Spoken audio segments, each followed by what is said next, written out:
My dad smashed a brick into my face after my fiancé refused to leave me for my sister. My mom just stood there laughing, telling me, "Let's see if he still loves you now." They thought they had finally put the ugly college dropout in her place. They had no idea what they had just started. Before I continue this story, let me know where you are watching from in the comments below. Hit that like button and subscribe if you have ever been betrayed by the people who were supposed to protect you.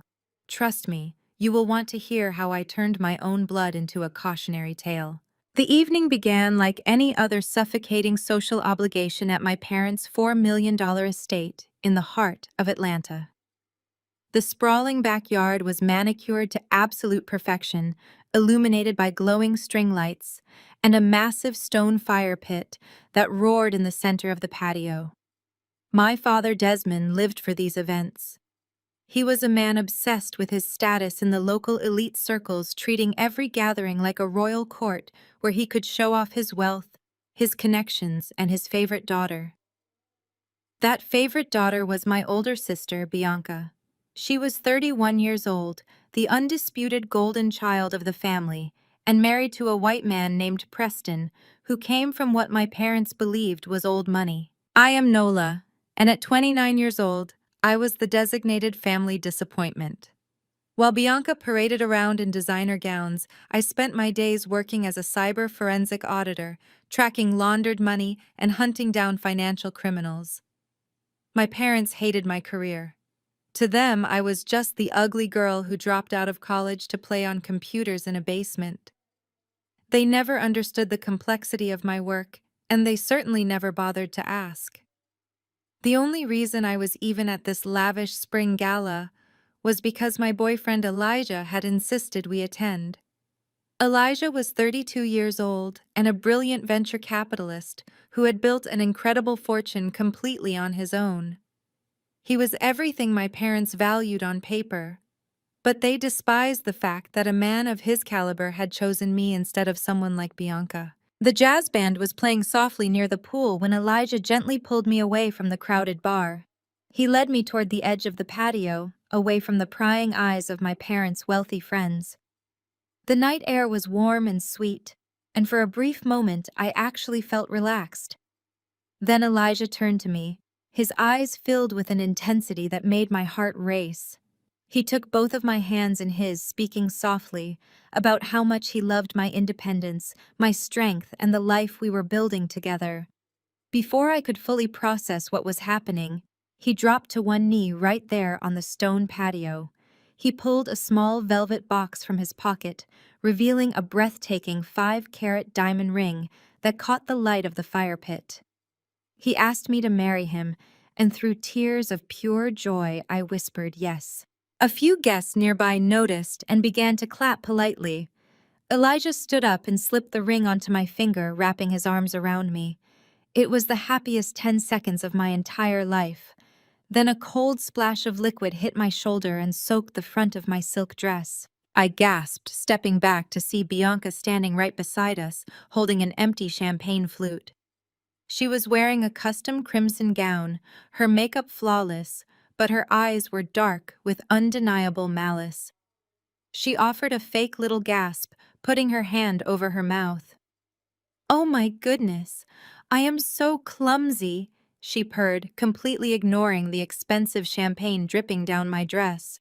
Before I could even reach for a napkin, Bianca stepped directly into Elijah's personal space. She leaned in dangerously close to his face, completely ignoring the fact that her husband Preston was supposedly somewhere inside the house. She lowered her voice but spoke just loud enough for the surrounding guests to hear every single word. "Are you really marrying the family dropout, Elijah?" she whispered, tracing a finger lightly along the lapel of his suit jacket. "You know you can do so much better than her. My bedroom is upstairs. The door is completely unlocked." I froze, my blood running ice cold. The sheer audacity of her proposition was paralyzing. But Elijah did not freeze. His expression hardened into a mask of pure disgust. He grabbed Bianca's wrist, stopping her hand, and pushed her away with a cold, forceful motion. "Do not ever disrespect my fiancé again," Elijah said, his voice booming across the patio, silencing the nearby conversations. "You are pathetic, Bianca," Step away from us right now before I make a scene you will never recover from." The jazz band seemed to miss a beat. The clinking of crystal glasses stopped. Dozens of eyes turned toward our corner of the patio. Bianca stumbled back, her face flushing crimson as she realized people had heard Elijah reject her so brutally. Her lower lip trembled, and she immediately let out a loud, dramatic sob, covering her face, as if she were the one who had just been attacked. Heavy, frantic footsteps echoed across the stone patio. My father Desmond pushed his way through the crowd, his face twisted in absolute fury. I expected him to scold Bianca for her inappropriate behavior, but I should have known better. In my father's eyes, Bianca could do no wrong. He marched straight up to me, ignoring Elijah completely. "What is wrong with you, Nola?" My father spat, his voice trembling with rage. "You bring this man into my home and allow him to humiliate your sister in front of my guests. You have always been a jealous, bitter disappointment. You are ruining this entire evening just like you ruin everything else." I looked at the man who was supposed to be my father. For years I had swallowed my pride. For years I had taken their insults, their comparisons, and their blatant favoritism. But feeling the weight of Elijah's engagement ring on my finger, I suddenly realized I did not have to take it anymore. I stood tall, ignoring the champagne staining my dress, and looked my father dead in the eye. "He rejected her, Dad," I said, my voice dropping to a dead, steady calm. "Your precious golden child just threw herself at my fiancé and got rejected. Your country club dues cannot buy Bianca a shred of dignity." The words hung in the humid air. I saw a vein throb in my father's neck. His eyes went wide with a rage so primal it barely looked human. He did not yell, he did not argue. He simply pivoted toward the edge of the stone fire pit. He grabbed a heavy decorative brick from the ledge and swung around with terrifying speed. Before Elijah could react, before I could even raise my hands to protect myself, my father smashed the brick directly into the side of my face. The impact was a blinding explosion of white light and agonizing pain. The force threw me backward onto the hard stone patio. I heard Elijah scream my name, a sound of pure terror that I will never forget. My vision blurred as warm, thick blood immediately poured down my cheek, blinding my left eye and pooling on the stones beneath me. The pain was radiating through my jaw and my temple, making it impossible to breathe. I lay there gasping, clutching the side of my face. Elijah dropped to his knees beside me, his hands desperately trying to stop the bleeding while he screamed for someone to call an ambulance. Through my one good eye, I looked up and saw my mother Jacqueline stepping through the crowd. She did not look horrified. She did not rush to her injured daughter. She looked down at me bleeding on her expensive patio, and she actually smiled. A cold, cruel smirk that sent a chill deeper than the pain in my face. Jacqueline bent down gracefully, gathering the fabric of her designer dress. She did not reach for my bleeding face. Instead, her perfectly manicured fingers grabbed the heavy diamond heirloom necklace I was wearing around my neck.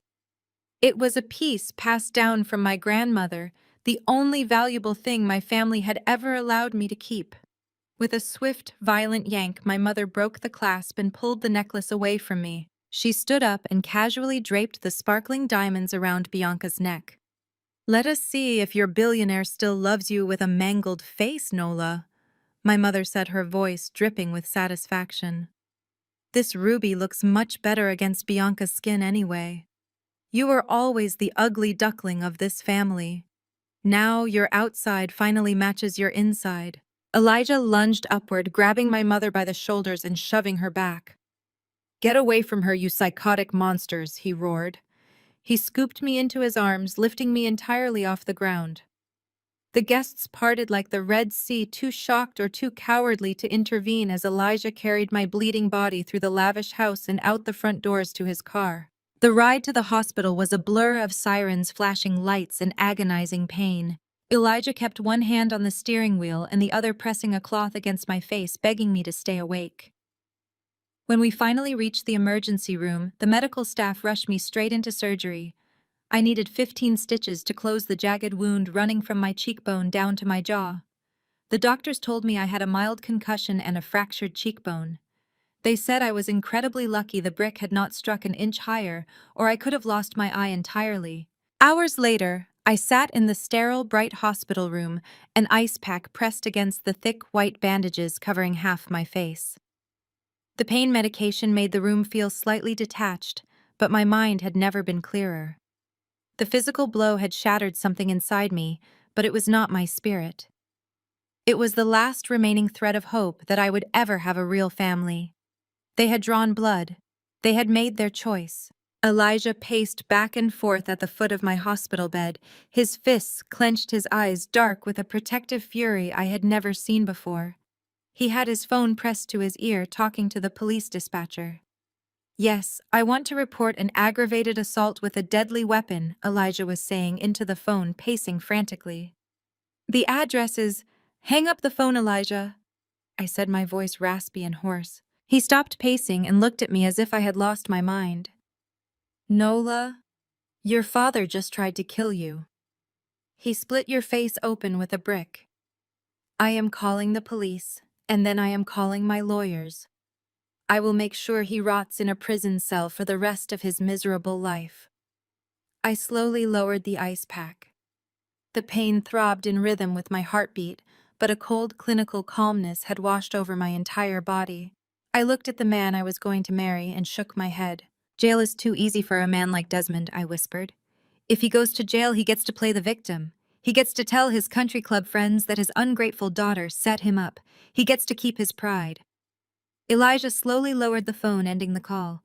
He walked over to the side of my bed, his expression shifting from rage to deep concern. "Then what do you want to do, Nola?" I reached over to the small bedside table where Elijah had set my purse. I pulled out my secure work laptop, placing it directly on my lap. The screen cast a pale blue glow across my bandaged face. "I want his empire," I said, my fingers already flying across the keyboard with practiced precision. "I want the house, I want the cars, I want the social standing. I want to leave them with absolutely nothing." I accessed a classified cyber forensic portal, navigating through layers of encrypted firewalls that I use daily to track international financial criminals. My parents thought I just played on computers. They had no idea the kind of access and power I yielded behind a keyboard. I typed in the primary routing numbers I had memorized from an old family tax document years ago. I hit the final key. The screen blinked black for a fraction of a second before a bright green text box popped up, illuminating the dark hospital room. "Target acquired, Desmond Family Trust." I looked up at Elijah, a cold smile pulling painfully at my fresh stitches. "They wanted to see if you would still love me with a scar. Let us see if they still love each other when they are completely broke." The swelling on the left side of my face had deepened into a violent shade of purple and black. The 15 stitches pulling at my cheekbone throbbed with a dull, relentless rhythm every time my heart beat. I stood before the massive wrought iron gates of my parents' estate, the same gates I had walked through 1,000 times as a child, feeling nothing but a cold, hollow void. The security camera blinked, recognizing my face, and the heavy gates swung open. I walked up the long, sweeping driveway alone. Elijah had wanted to come with me to tear the front doors off their hinges if necessary, but I had told him to wait in the car parked down the street. This was a tactical mission, and rage would only cloud the execution. The heavy mahogany front doors were unlocked. I pushed them open and stepped into the grand foyer. The air inside the house was stifling thick with the scent of expensive floral arrangements and stale hypocrisy. I walked straight toward my father's home office at the end of the hall. The door was already ajar. When I stepped inside, I found my father Desmond sitting behind his massive custom oak desk. He was casually swirling a glass of bourbon, looking as relaxed as a man who had just returned from a pleasant round of golf. My mother Jacqueline was draped across a velvet chaise lounge in the corner, sipping from a delicate porcelain teacup. Neither of them looked horrified by the bruised and stitched state of my face. In fact, they looked mildly annoyed by my presence. "Sit down." "Nola," my father ordered, not bothering to look up from the documents spread across his desk. I remained standing. The silence stretched between us, heavy and suffocating. My father sighed heavily, as if dealing with a petulant toddler. He picked up a thick stack of legal papers and slid them across the polished wood surface of his desk. The papers stopped right at the edge, hanging over the precipice. "That is a disinheritance and silence waiver," he said, his voice dripping with absolute authority. "You are going to sign it right now. It states that you forfeit any and all claims to the Desmond Family Trust, and that you will never speak publicly or privately about the unfortunate little accident that happened on the patio 3 nights ago." I stared at the paperwork and then looked at the man who had given me life. "An accident?" I asked, my voice raspy. "You picked up a brick and smashed it into my skull because Elijah refused to let your precious Bianca treat him like a piece of meat." My mother set her teacup down with a sharp clink that echoed in the quiet room. "You always did have an overactive imagination, Nola," she sneered, adjusting the silk robe around her shoulders. "Your father was simply defending our family honor. You and your arrogant boyfriend were causing a scene. You tripped and fell against the fire pit. It is a tragedy, really, how clumsy you are." I looked at her, unable to comprehend the sheer depth of their delusion. "You are insane," I said softly. "Both of you. I am not signing anything. I am going to the police. I am going to the medical board. I am going to every country club gossip who will listen." My father chuckled, a low vibrating sound that made my skin crawl. He leaned back in his leather chair and folded his hands across his stomach. "Go ahead," he challenged. "Call the police, but before you do, you should know exactly what will happen. If you do not sign that paper today, I am going to call the police myself, and I am going to tell them that your billionaire boyfriend Elijah attacked you in a fit of jealous rage." My blood ran cold. "You think anyone would believe that?" I asked. My father leaned forward, his eyes narrowing into cold, dark slits. "I know they will believe it, because 9 people who were standing on that patio will testify under oath that they saw him strike you. 9 respected members of this community, business owners, judges, politicians, my friends Nola. People who know that their wealth and their standing in Atlanta depend on my goodwill. They will swear on a stack of Bibles that Elijah beat you and that I was simply trying to pull him off of you." I felt a wave of nausea wash over me. He was not bluffing. The elite circle my parents moved in was a syndicate of favors and blackmail. They would absolutely perjure themselves to protect Desmond and, by extension, their own investments. Elijah's venture capital firm relied entirely on his pristine reputation. If my father orchestrated a coordinated smear campaign accusing Elijah of aggravated domestic assault, his investors would pull their funding overnight. His board of directors would force him out. My father was threatening to destroy the empire Elijah had built from scratch. Just as the weight of my father's threat settled over me, the heavy oak door of the office swung wide open. Preston walked in. Bianca's white husband was dressed in crisp tennis whites, a pristine cashmere sweater tied casually around his shoulders. He carried himself with the effortless, unearned arrogance of a man who believed his mere existence was a gift to the world. Preston came from a family in Connecticut that my parents worshipped simply because they had old money and white skin. My parents bent over backwards to accommodate his every whim, treating him like royalty while treating me like a stray dog that had wandered into their pristine yard. Preston did not even acknowledge my injured face. He walked right past me, stopping at my father's desk to pour himself a glass of bourbon. He took a sip, smacked his lips, and then turned to look at me with an expression of utter disdain. He reached into the pocket of his tennis shorts and pulled out a crumpled piece of paper. With a flick of his wrist, he threw it at me. The paper fluttered through the air and landed on the floor by my shoes. I looked down. It was a hospital billing statement. "I paid your emergency room fees," Preston said, taking another leisurely sip of his drink. $20,000. Consider it a tip from my hedge fund. You are causing a lot of unnecessary stress from my wife Nola. Bianca has barely been able to sleep since you threw your little temper tantrum at the engagement party. You need to sign the paperwork your father gave you, and then you need to disappear. Know your place. You are not part of this family's caliber. You never were." He walked toward the leather sofa, taking off his cashmere sweater. Without breaking eye contact with me, He tossed the sweater directly onto my face. I barely caught it before it hit my stitches. "Hang that up for me," Preston ordered, turning his back to me as he sat down next to my mother. "And fetch me some ice for this drink." I stood there gripping the expensive fabric of his sweater. The sheer disrespect was not new. It was a calculated reminder of my past. When I had dropped out of college suffering from severe burnout and depression, my parents had cut me off completely. To survive, I had started a mobile car detailing business. I had spent hours scrubbing the rims of Preston's imported luxury cars in this very driveway, while he sat on the balcony drinking and mocking me with his friends. He loved reminding me that I was the family dropout, the servant, the failure. He loved putting me in my place. I looked at my father, who was watching me with a smug, satisfied grin. I looked at my mother, who was patting Preston's hand affectionately. They had cornered me. They thought they had backed the ugly duckling into a cage where she had no choice but to surrender. I needed them to believe they had won. I let my shoulders slump. I allowed my breathing to become shallow and ragged.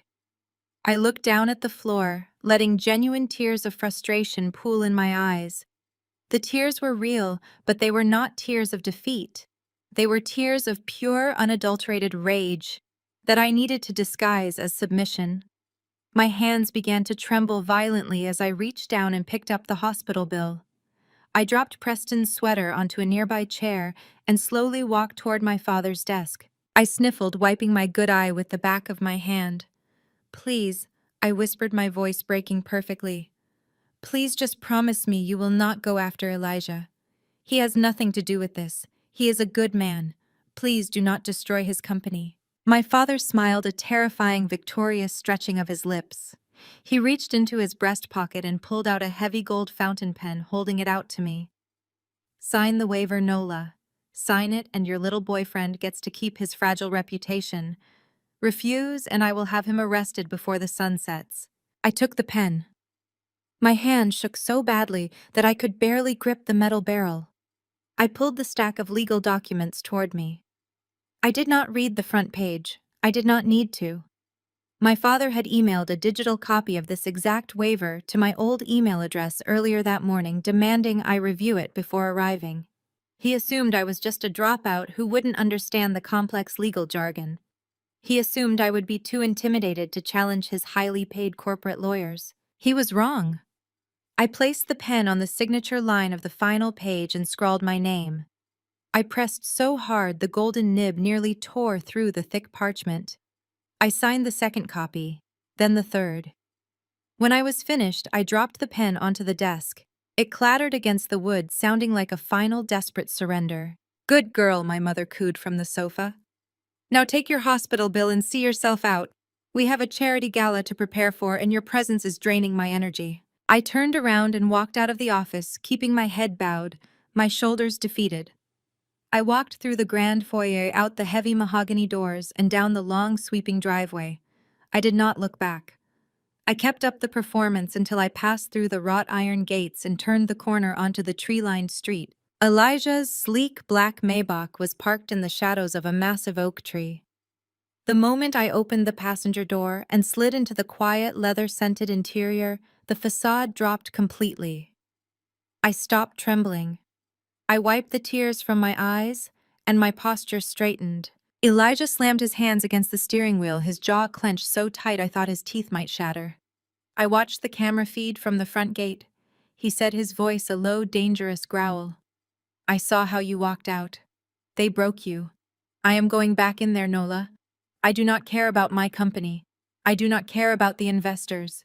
I am going to tear that house apart brick by brick until your father begs for mercy." He reached for the door handle, but I grabbed his forearm, stopping him. His muscles were rigid tight with a violence he was desperately trying to contain for my sake. "Look at me, Elijah," I said, my voice steady and cold. He turned to look at me, taking in the bruised, swollen mess of my face. His eyes softened with a heartbreak that almost made me cry again.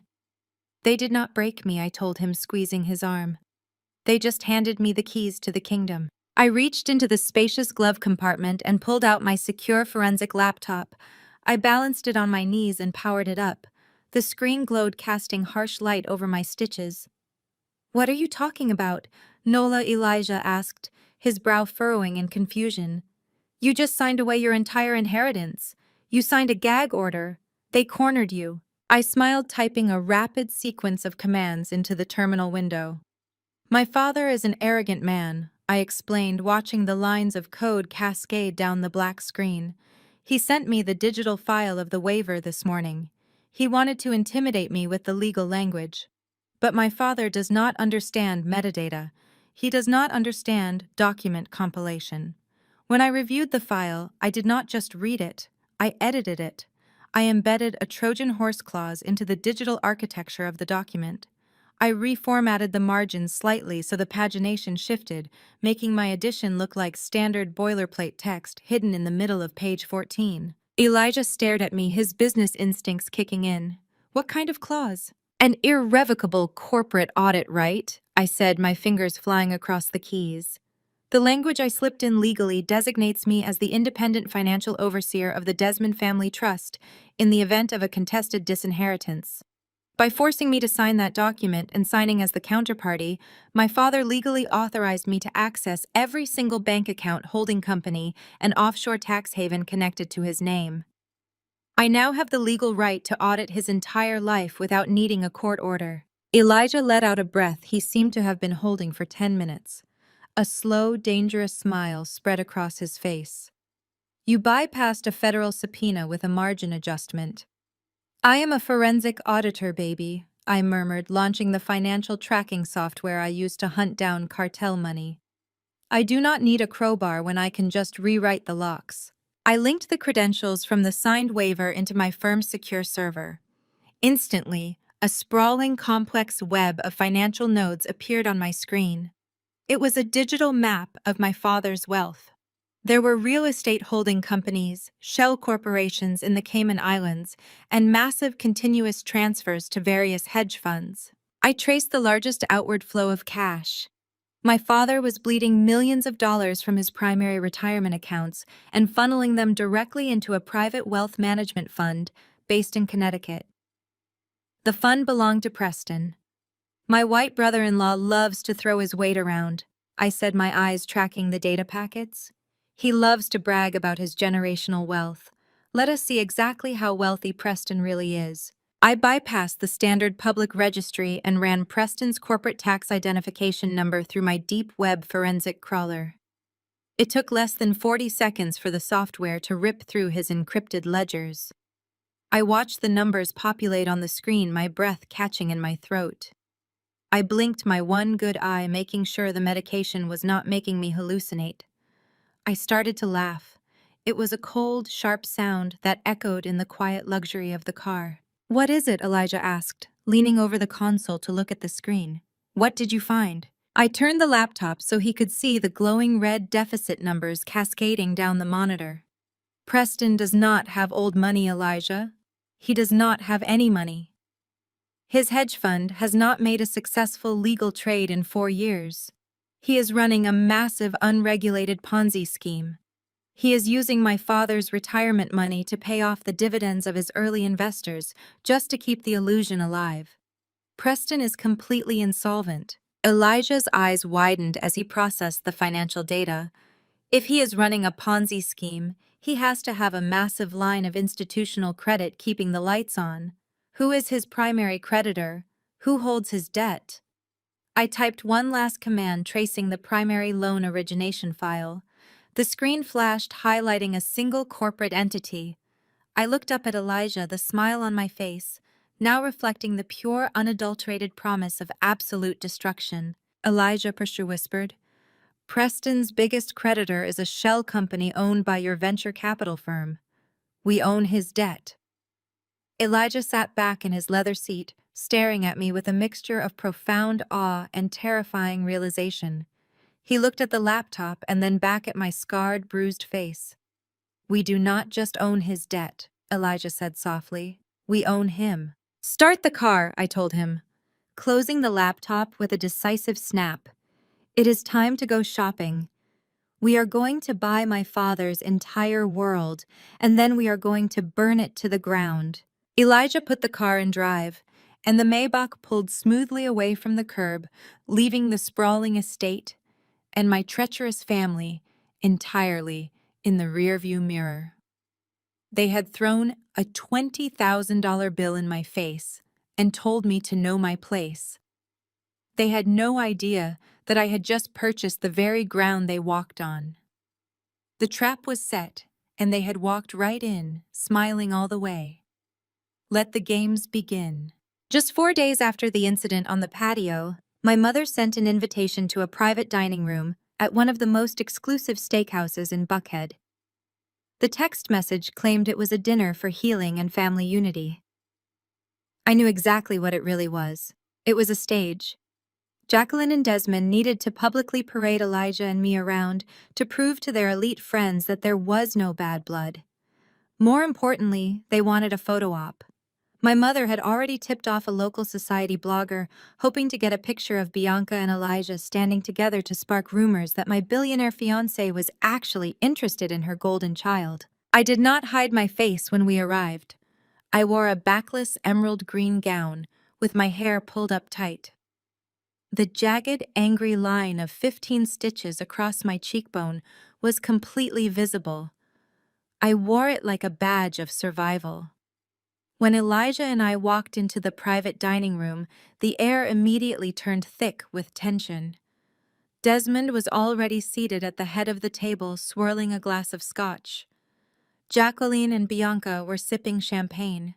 Preston sat next to Bianca, looking at his phone with an air of complete boredom. Bianca had worn a dress so low-cut it was practically a swimsuit. She immediately stood up and walked straight past me to greet Elijah. She reached out to hug him, but Elijah smoothly stepped backward, placing his hand firmly on the small of my back. He did not even look at her. Bianca gave a tight little laugh and returned to her seat, her face flushing with embarrassment. My mother forced a bright, artificial smile and gestured for us to sit down. She complimented Elijah on his suit and then turned her gaze to me. Her eyes lingered on my stitches with a look of feigned pity. "I am so glad you decided to come, Nola," she said, her voice dripping with fake sweetness. "We were worried you might be too self-conscious to show your face in public. It really is a shame about that scar, but I know a wonderful plastic surgeon who might be able to fix it. If you save up for a few years, you might be able to afford his consultation fee." I unfolded my linen napkin and placed it on my lap. "I do not need a plastic surgeon, Mom," I said calmly. "I like the scar. It is a great conversation starter. Whenever someone asks me how I got it, I get to tell them exactly what kind of man my father is." Desmond slammed his scotch glass down on the table. The heavy crystal made a loud thud against the wood. "You signed a legally binding non-disclosure agreement, Nola," he growled. "You will keep your mouth shut if you know what is good for you." I just smiled and picked up my water glass. The waiter arrived to take our orders, and the tension was temporarily masked by the performative ritual of ordering expensive food. Desmond ordered the most expensive tomahawk steaks on the menu. He ordered 3 bottles of vintage wine that cost $2,000 each. He was putting on a show for Elijah, trying to prove that he was a man of immense wealth and power. Preston chimed in, ordering a plate of imported caviar and loudly bragging about a supposed massive return his hedge fund had generated that afternoon. As the food arrived, the psychological warfare continued. Jacqueline pulled out her phone and leaned across the table. "Elijah," she said brightly, "why do you not come stand next to Bianca for a quick photo? The lighting over there is just perfect, and I want to send a picture to the country club newsletter to show everyone how close our families are getting." Elijah did not move a single muscle. He cut a piece of his steak, took a bite, and looked at my mother with absolute zero emotion. "I am sitting right next to my fiancée Jacqueline," he said. "If you want a picture, you can take it from there." Bianca scoffed and rolled her eyes. "You do not have to be so rude, Elijah," she muttered. "My mother is just trying to be nice. It is not our fault Nola looks like she just walked out of a horror movie. We are just trying to get a decent picture without her ruining the aesthetic." I set my fork down. I looked at Bianca and then at my mother. "You are obsessed with aesthetics, Mom," I said, my voice dropping to a low, even tone. "You care so much about how things look that you completely ignore what they actually are." Just like when I was 18 and you forged my signature on my full-ride academic scholarship check. The room went dead silent. Preston stopped chewing. Elijah sat back in his chair watching me work. My mother swallowed hard, her eyes darting toward the waiter who was refilling water glasses nearby. "Keep your voice down, Nola," she hissed. "I do not know what you are talking about." I kept my voice perfectly level, but the words hit like bullets. "You stole my scholarship money, Mom. I earned a full ride to college and you intercepted the check in the mail. You forged my name, cashed it, and used the funds to buy Bianca a Porsche for her college graduation present. You literally stole my education to buy her a car. And when I confronted you about it, you told me I was going to drop out anyway because I was too stupid to succeed. You forced me to drop out because I had no way to pay the tuition. You called me a failure for 5 years when you were the one who orchestrated it." Desmond pointed a finger at me across the table. "We provided for you your entire life," he barked. "That money belonged to this family, and your mother had every right to reallocate it to a child who actually deserved it. Bianca is a doctor. You are a glorified computer repairman. Know your place." "I am not a computer repairman, Dad," I said, taking a sip of wine. "I am a cyber forensic auditor. And tonight, you are finally going to learn the difference." Just then, the waiter returned carrying a silver tray with a black leather folder. He walked straight to Desmond and presented the bill.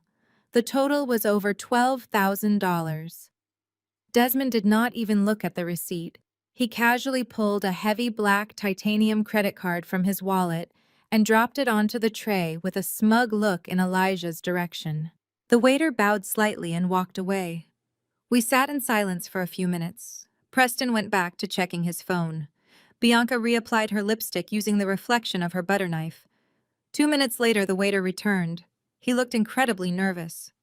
He leaned down and whispered discreetly into my father's ear. "I am so sorry, sir, but this card has been declined." Desmond frowned, snatching the card back. He looked annoyed, but not panicked. He assumed it was a simple security flag due to the large amount. "Run it again," he ordered. "I already did, sir." The waiter apologized profusely. "The terminal says the account is frozen." Jacqueline let out a nervous little laugh.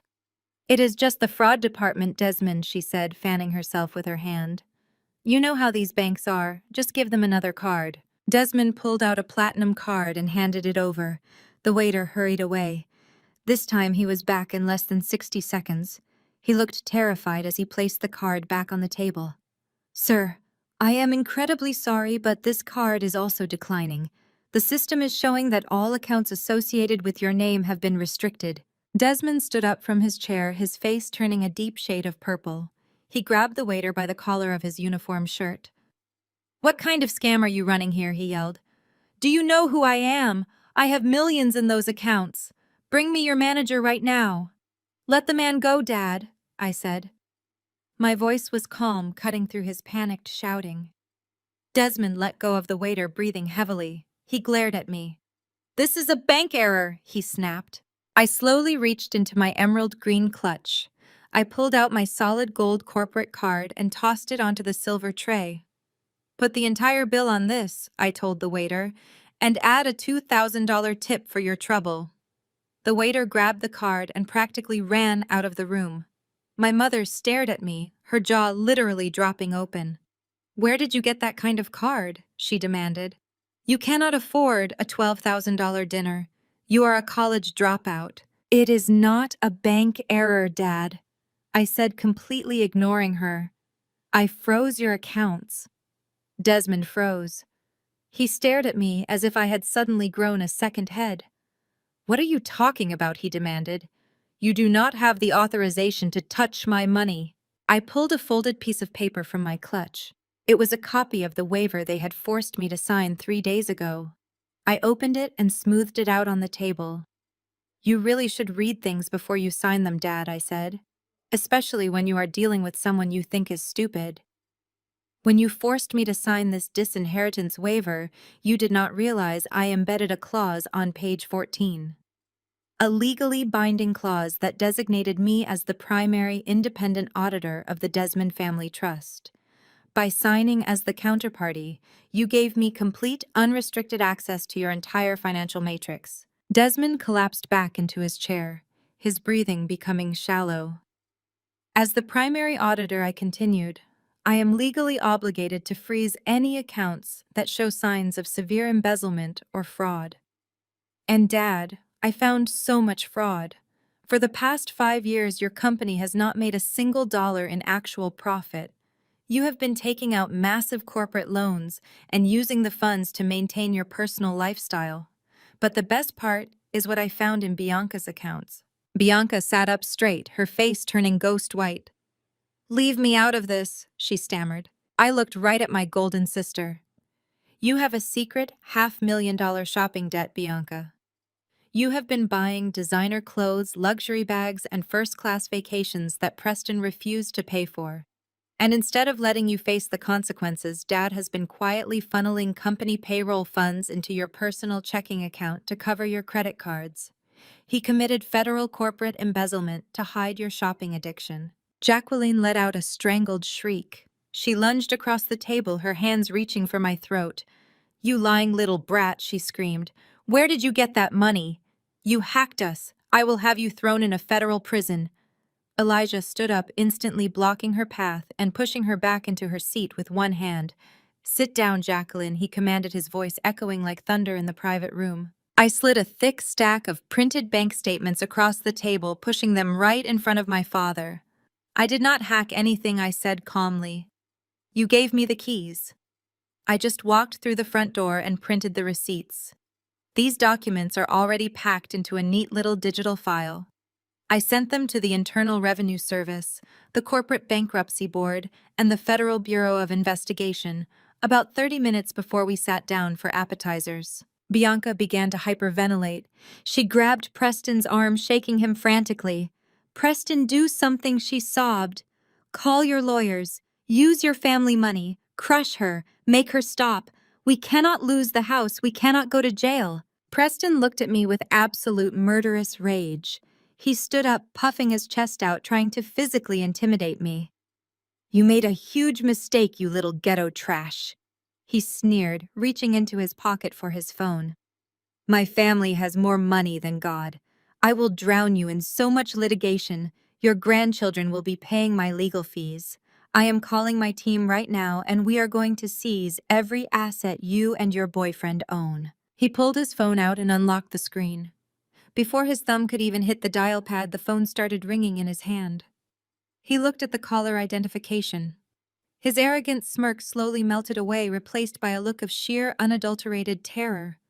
The color drained from his face, leaving him looking pale and sickly.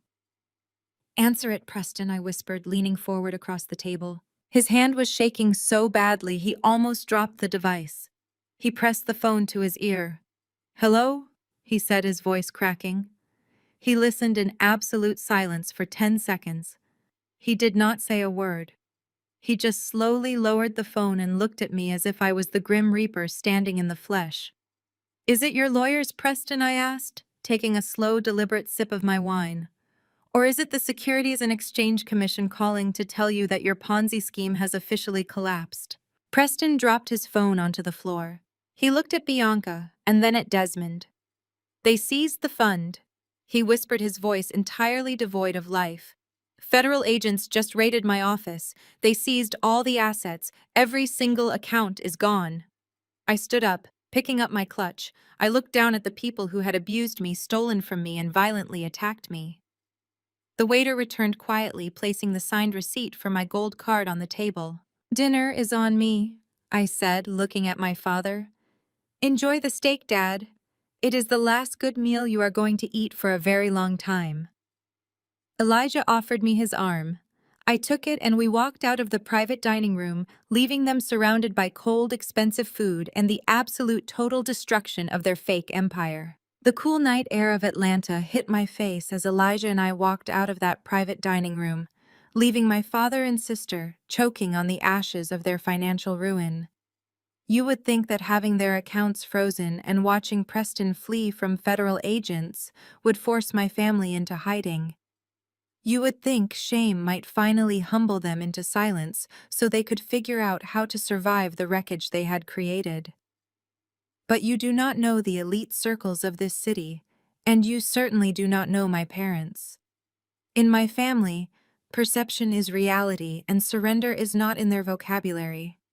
They operated on the arrogant belief that if you act like you are still on top, the world will eventually bow to the illusion. They thought they could just sweep their bankruptcy under the rug and smile for the cameras. Just 2 days later, my mother Jacqueline proved exactly how deep her delusion ran. It was the night of the annual Historically Black College and University Alumni Gala. This was the absolute crown jewel of the social season for the city's upper crust. Generations of wealthy doctors, powerful lawyers, and connected politicians gathered every single year to celebrate their legacy, to pledge massive financial donations, and to judge each other with ruthless precision. My mother had been on the planning committee for months. It was her stage, and she was not about to let a little thing like impending total bankruptcy stop her from stealing the spotlight and trying to destroy my name in the process. Elijah and I arrived at the grand ballroom of the downtown Plaza Hotel, just as the silent auction was wrapping up. The room was a breathtaking sea of custom-tailored tuxedos and heavy sequined gowns. Massive crystal chandeliers cast a warm, golden glow over the hundreds of guests, mingling, holding delicate champagne flutes, and laughing at private jokes. I wore a sleek black silk dress that clung to my frame, with my hair swept entirely away from my face. The 15 stitches running across my cheekbone were dark, angry, and prominent.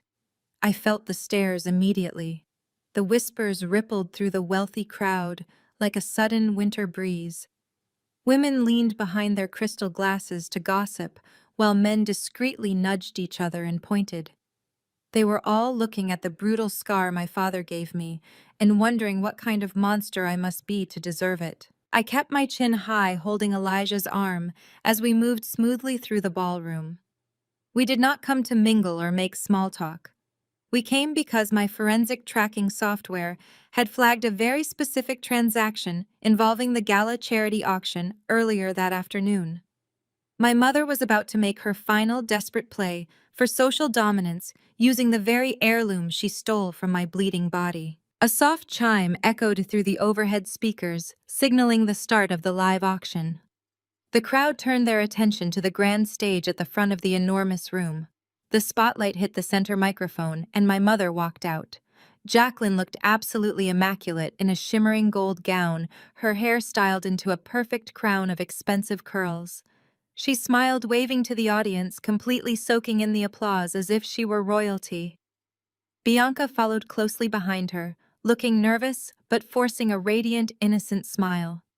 My sister wore a tasteful, modest white dress, clearly trying to project an image of pure, unblemished professionalism. "Thank you all for being here tonight," my mother began, her voice echoing through the massive room with practiced elegance. "We are gathered to celebrate excellence legacy and the bright future of our wonderful community. But tonight, I want to speak about something very personal to my heart. I want to speak about the children who unfortunately lose their way." My stomach tightened. Elijah shifted beside me, his presence a solid wall of calm, protective energy. My mother looked out into the crowd, her eyes scanning the faces until they locked directly onto mine. The bright spotlight seemed to follow her gaze, illuminating me and Elijah near the back of the room. The crowd parted slightly, creating a clear line of sight between the stage and my scarred face. We all know that not every child is cut out for the heavy pressures of greatness. My mother continued, her voice taking on a tone of sickeningly sweet pity. Some children struggle to keep up. Some children drop out of school. They lose their path and they succumb to mental health crises that tear loving families apart. As a mother, it is the most painful thing in the world to watch a troubled child lash out in jealousy and bitterness, refusing the help of those who love them most. The silence in the ballroom was absolute.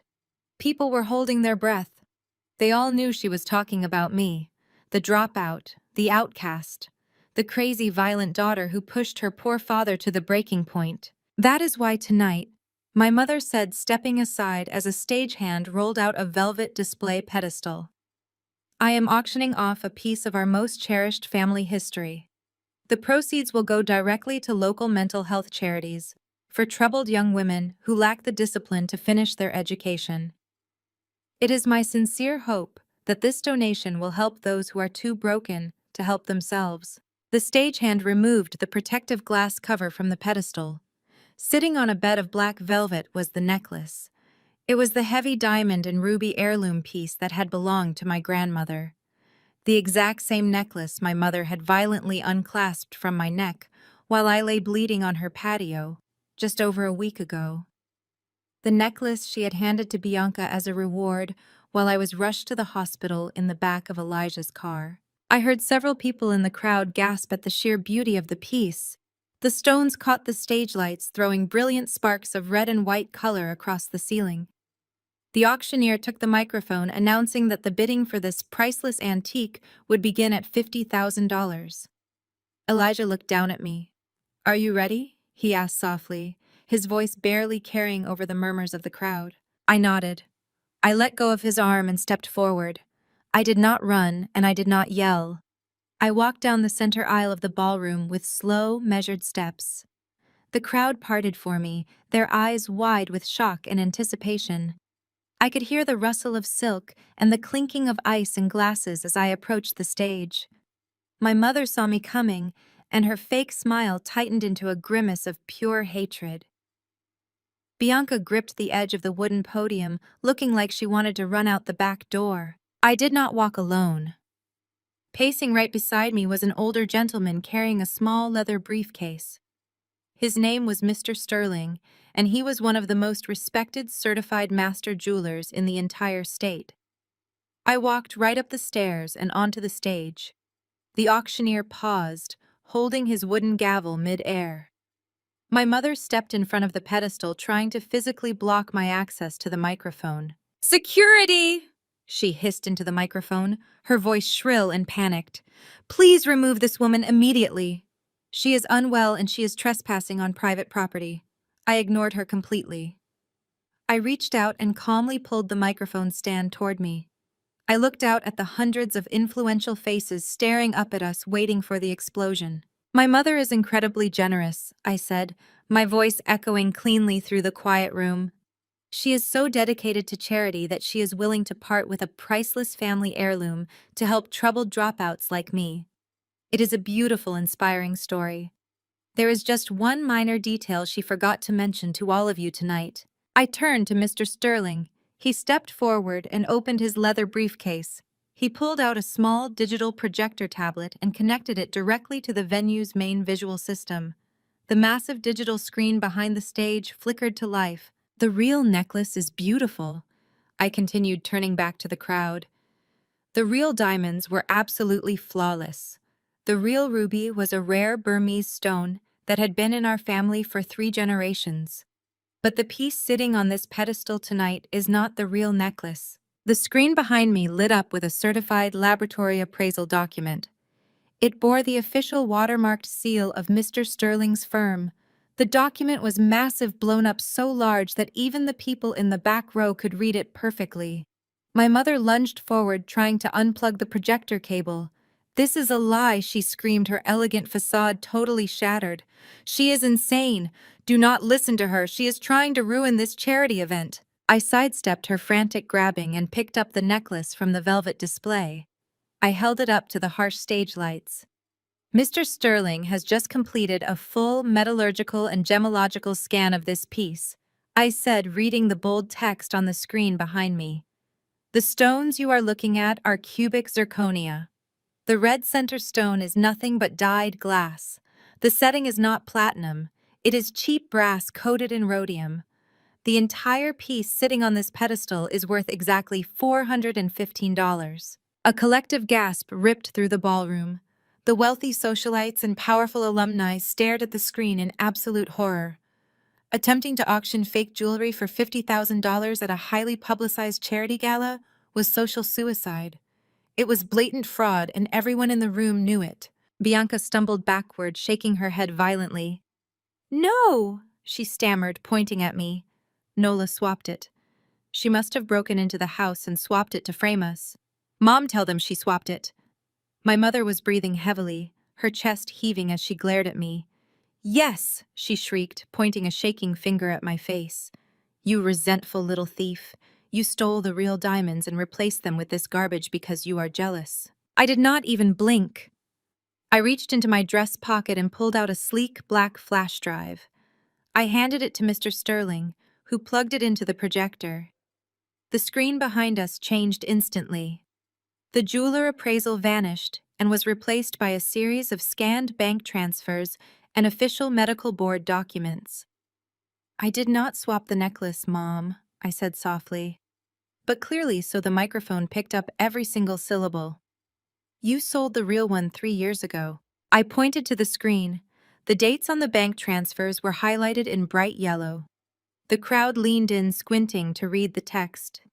You sold the heirloom diamonds to a private buyer in New York for $120,000, I announced, projecting my voice to the back of the room.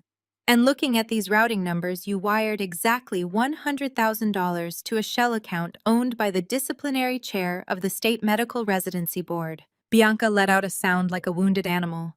She covered her face with her hands, her knees buckling slightly as the truth washed over the crowd. Why would a loving mother do that? I asked the crowd rhetorically, letting the question hang in the air. Because 3 years ago, my perfect sister, the golden child, failed her medical residency exams. She was caught stealing prescription medication from the hospital pharmacy. She was days away from being expelled and facing serious criminal charges. So my mother sold the family legacy to pay a bribe. She bought Bianca's medical license with dirty money. The ballroom descended into total, absolute chaos. Reporters who had been covering the charity event for local society magazines were now holding up their phones, recording every second of the presentation. Doctors in the audience who worked with Bianca were shouting, demanding answers. The president of the Alumni Association was furiously talking to the security team, looking completely disgusted. Bianca dropped to the floor of the stage, crying uncontrollably, her pristine white dress bunching up around her as she rocked back and forth.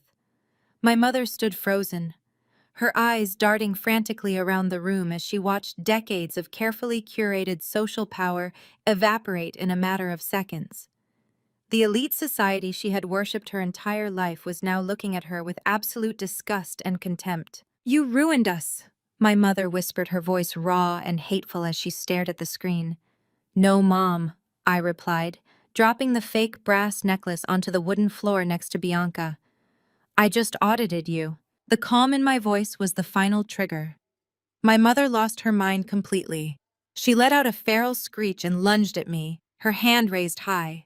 Her manicured nails aimed directly at the fresh stitches on my face. She put her entire body weight into the swing, intending to rip my scarred cheek wide open right there on the stage. She never made contact. Elijah had moved faster than my mother could swing. He stepped onto the stage and caught her wrist in midair. His grip was like a steel vise, stopping her hand just inches from my face. My mother gasped in pain, trying to wrench her arm away, but Elijah did not budge. His face was a mask of cold, ruthless power. Do not ever try to touch my future wife again, Elijah said, his voice low and dangerous, cutting through the noise of the crowd. He let go of her wrist with a sharp shove that sent my mother stumbling backward. She caught her balance against the wooden podium, breathing hard, her eyes wide with fear and humiliation. Elijah calmly reached into the inner pocket of his custom tuxedo jacket. He pulled out a thick, heavy envelope sealed with a red legal stamp. He walked forward and pressed the envelope flat against my mother's chest, forcing her to take it. What is this? She breathed, looking down at the heavy paper in her shaking hands. It is an eviction notice, Elijah said loud enough for the microphone to catch his words and broadcast them to the silent crowd. My mother stared at him, her mind clearly unable to process the concept. An eviction notice, she stammered, shaking her head. You cannot evict me. My husband owns that estate. We have lived there for 20 years. You have no right. Elijah adjusted his cuffs, his eyes completely devoid of sympathy. You did own it, he corrected, his tone completely flat. Until yesterday, when your husband defaulted on the massive commercial loans he took out to cover your daughter's shopping debts. The bank initiated an immediate foreclosure when they realized the accounts were empty. Elijah placed his hand on the small of my back, pulling me close to him. He looked at the crowd and then back at my mother. Nola bought your defaulted mortgage an hour ago, Elijah announced to my mother and the entire stunned ballroom. You no longer own your home, Jacqueline. The estate belongs to the daughter you called a dropout. You have until midnight to pack your things and get off her property. The silence in the room was deafening. My mother stared at the envelope in her hands, shaking so violently the paper rattled against her dress. She looked at me, her mouth opening and closing, but no sound came out. All the arrogance, all the pride, all the cruelty had been stripped away, leaving nothing but an empty, broken woman holding a fake necklace and an eviction notice. Elijah and I turned our backs on them. We walked down the stage stairs and back up the center aisle. The crowd parted for us in absolute silence. No one whispered. No one pointed at my scar. They just watched as the billionaire and the auditor walked out the door, leaving the ruins of a fake empire behind us. We pushed through the heavy glass doors of the Plaza Hotel, leaving the stifling heat of the ballroom behind us. The humid Atlanta night air wrapped around me like a heavy, wet blanket. But for the first time in my entire life, I felt completely and entirely free. The valet station was deserted, as everyone was still inside, reeling from the sheer magnitude of the public destruction they had just witnessed. Elijah kept his large, warm hand firmly on the small of my back, guiding me toward the private VIP parking garage beneath the hotel. Our footsteps echoed against the damp concrete walls, creating a steady, rhythmic beat that matched my racing heart. I leaned into his shoulder, letting the adrenaline slowly drain from my system. The swelling around the 15 stitches on my cheekbone throbbed with a dull, persistent ache, but I did not care. We had done it. We had ripped the mask off the monsters who had tortured me for decades and exposed their rotting core to the very society they worshipped. But cornered animals are always the most dangerous, and my family had always been incredibly vicious when they realized they were trapped. We reached the lowest level of the private parking garage, where Elijah's sleek black Maybach was waiting under the dim, flickering fluorescent lights.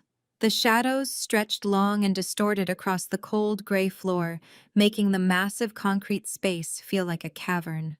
Before Elijah could even press the button on his key fob to unlock the car doors, a figure stepped out from behind a massive concrete support pillar, blocking our path entirely. It was Preston. He looked absolutely nothing like the polished, arrogant aristocrat who had thrown a $20,000 hospital bill in my face just a few days ago. His custom-tailored tuxedo jacket was torn at the shoulder seam, and his expensive silk bow tie was hanging loosely around his unbuttoned collar. His face was flushed a violent mottled shade of red, and he was sweating profusely, panting like a rabid dog that had just been backed into an alley. His eyes were wild and bloodshot, darting back and forth as he stared at me. He lunged forward, pointing a shaking, sweaty finger directly at my scarred face. Elijah immediately stepped in front of me, his entire body tensing into a rigid wall of muscle, ready to completely destroy the man before he could take another step. But I gently placed my hand on Elijah's arm, pulling him back just slightly. I needed to handle this myself. I needed to finish exactly what I had started. Preston was shaking with a rage so primal and deep that it stripped away every single ounce of his supposed high society breeding. He started screaming at me, his voice cracking and breaking as the hateful sound bounced off the damp concrete walls. He dropped his polite, liberal, progressive disguise entirely and began hurling the most vile, disgusting racial slurs he could think of. Words he had clearly been holding back behind his perfectly white teeth for years. He told me I was nothing but ghetto trash who got lucky playing on a computer. He screamed that his family in Connecticut was practically American royalty, and that they possessed the kind of generational wealth and limitless political power that could erase someone like me from existence with a single phone call. He promised that his grandfather's ruthless corporate lawyers would tie me up in endless, exhausting litigation for the rest of my miserable life. He swore he would drain every penny Elijah and I had until I was begging on the streets of Atlanta in rags.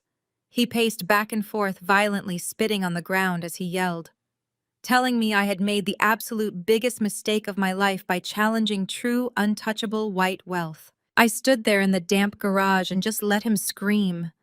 I let him exhaust himself with his pathetic, empty threats and his racist venom. I watched the spittle fly from his lips, and I felt absolutely nothing but a cold, clinical detachment. When his chest was heaving, and he finally paused to take a ragged, desperate breath, I slowly reached into my dark leather clutch. I did not pull out a weapon. I pulled out a thick, heavy manila dossier bound tightly with a single black rubber band. I stepped forward, closing the physical distance between us, and tossed the dossier directly at his expensive leather shoes. It landed on the concrete floor with a heavy, definitive slap that echoed in the quiet garage. I looked deep into his panicked, bloodshot eyes, and I smiled a cold, dead smile. "You are not going to call your powerful family Preston?" I said, my voice echoing softly but sharply in the empty space. "And they are certainly not going to pay for your army of lawyers. Because your family disowned you exactly 10 years ago for embezzling $500,000 from your own sick grandfather's estate. You are completely broke, Preston. You do not have old money, and you do not have generational wealth to protect you. You have absolutely nothing but a fake boarding school accent and a country club membership that you can barely afford to maintain." Preston stared down at the thick dossier on the ground, his face draining of all its violent color, leaving him looking sickly and pale. His jaw worked silently, trying to form words that refused to come out. I continued dismantling his entire existence piece by piece, making sure every word was a permanent strike against his ego. "You married my sister because you saw a vulnerable, wealthy black family that was utterly desperate for white country club validation. You knew my father was so blinded by his pathetic obsession with social status that he would never dare to look into your background. You played the part of the wealthy Connecticut heir perfectly because you knew Desmond would bend over backwards to give you whatever you wanted. You married Bianca because you thought this family's legacy wealth would cover your massive illegal offshore gambling debts. You are just a parasite, Preston. A broke, desperate parasite feeding off the very people you secretly despise and mock behind their backs." A sudden sharp gasp echoed from the dark stairwell behind us. I turned my head slightly and saw my father Desmond standing there with Bianca clinging tightly to his arm. They had followed us down into the parking garage, hoping to salvage some tiny shred of their dignity or maybe to beg Elijah for a financial lifeline. Instead, they had walked right into the brutal, unapologetic truth of their own making. My father slowly let go of Bianca's arm and walked out of the shadows toward Preston. The absolute realization of what he had just heard was crashing down on him, crushing the last remaining remnants of his massive, fragile ego. The man he had worshipped and financed the golden son-in-law, he had paraded proudly around Atlanta. The white savior he had chosen over his own flesh and blood daughter was nothing but a penniless, fraudulent con artist. The depth of his own foolishness was finally staring him right in the face. Desmond let out a deafening roar of pure, unadulterated anguish and charged blindly at Preston. He grabbed the younger man by the ruined collar of his tuxedo shirt, shoving him violently backward against the rough concrete pillar. "Where is my money?" Desmond screamed, spittle flying from his lips, as he shook Preston like a rag doll. "Where are my retirement funds, you worthless piece of garbage? Tell me where my money is right now before I kill you with my bare hands." Preston did not cower. Preston did not beg for mercy. Instead, he threw his head back against the concrete and laughed. It was a sick, bloody, deranged sound that echoed horribly through the lower level of the garage. He looked at the older man, who had treated him like an absolute king, and spat directly into my father's face. The thick saliva dripped slowly down my father's cheek as he stood there completely paralyzed by shock and humiliation. Preston shoved Desmond back with surprising physical force, sending the older man stumbling backward over his own feet. "I transferred it all offshore yesterday, you stupid old man." Preston sneered, wiping his bloody mouth with the back of his trembling hand. Every single dime of your precious legacy is gone, and you cannot do a single thing about it because you willingly signed the full unlimited power of attorney over to me last week. You were so pathetic and eager to please your white aristocratic son-in-law that you literally handed me the keys to your entire life on a silver platter. Preston turned sharply and scrambled away toward his silver sports car, parked a few spaces away in the darkness. He practically ripped the door handle off and threw himself into the leather driver's seat. The engine roared to life with a deafening, echoing screech that bounced off the concrete walls. He threw the car into reverse, burning dark rubber against the floor as he spun the vehicle around wildly, almost hitting a structural column. My father dropped heavily to his knees on the filthy garage floor, his hands clutching his chest as the reality set in. He realized he was completely, totally, and permanently bankrupt. He had been destroyed entirely by his own prejudice and his own foolish, unrelenting pride. Bianca fell to the dirty ground next to him, screaming in absolute ear-piercing hysterics. Her flawless makeup was ruined by dark streaks of mascara, and her perfect curated life was shattered into a million unfixable, jagged pieces right in front of her eyes. Elijah wrapped his strong arm securely around my waist, pulling me safely out of the way as Preston's car sped aggressively toward the exit ramp, tires squealing in panic as he fled like a coward into the humid Atlanta night. We stood there in the cold, damp garage, looking down at the absolute ruins of the Desmond family. They were sobbing and clutching each other on the concrete, surrounded by nothing but the terrifying reality of their own actions. In the distance, the sharp, piercing wail of approaching police sirens began to echo through the empty downtown streets, growing louder and louder with every passing second as the authorities closed in on the shattered remains of their fake elite empire. The police sirens wailed in the distance, growing louder and more frantic as they echoed against the cold, damp concrete of the underground parking garage. Elijah kept his arms securely around my waist, guiding me away from the pathetic, chaotic scene unfolding behind us. My father remained on his knees, clutching his chest and gasping for air, while my sister continued to sob uncontrollably over the total destruction of her pristine, fake life. We did not wait for the authorities to arrive and sort through the mess.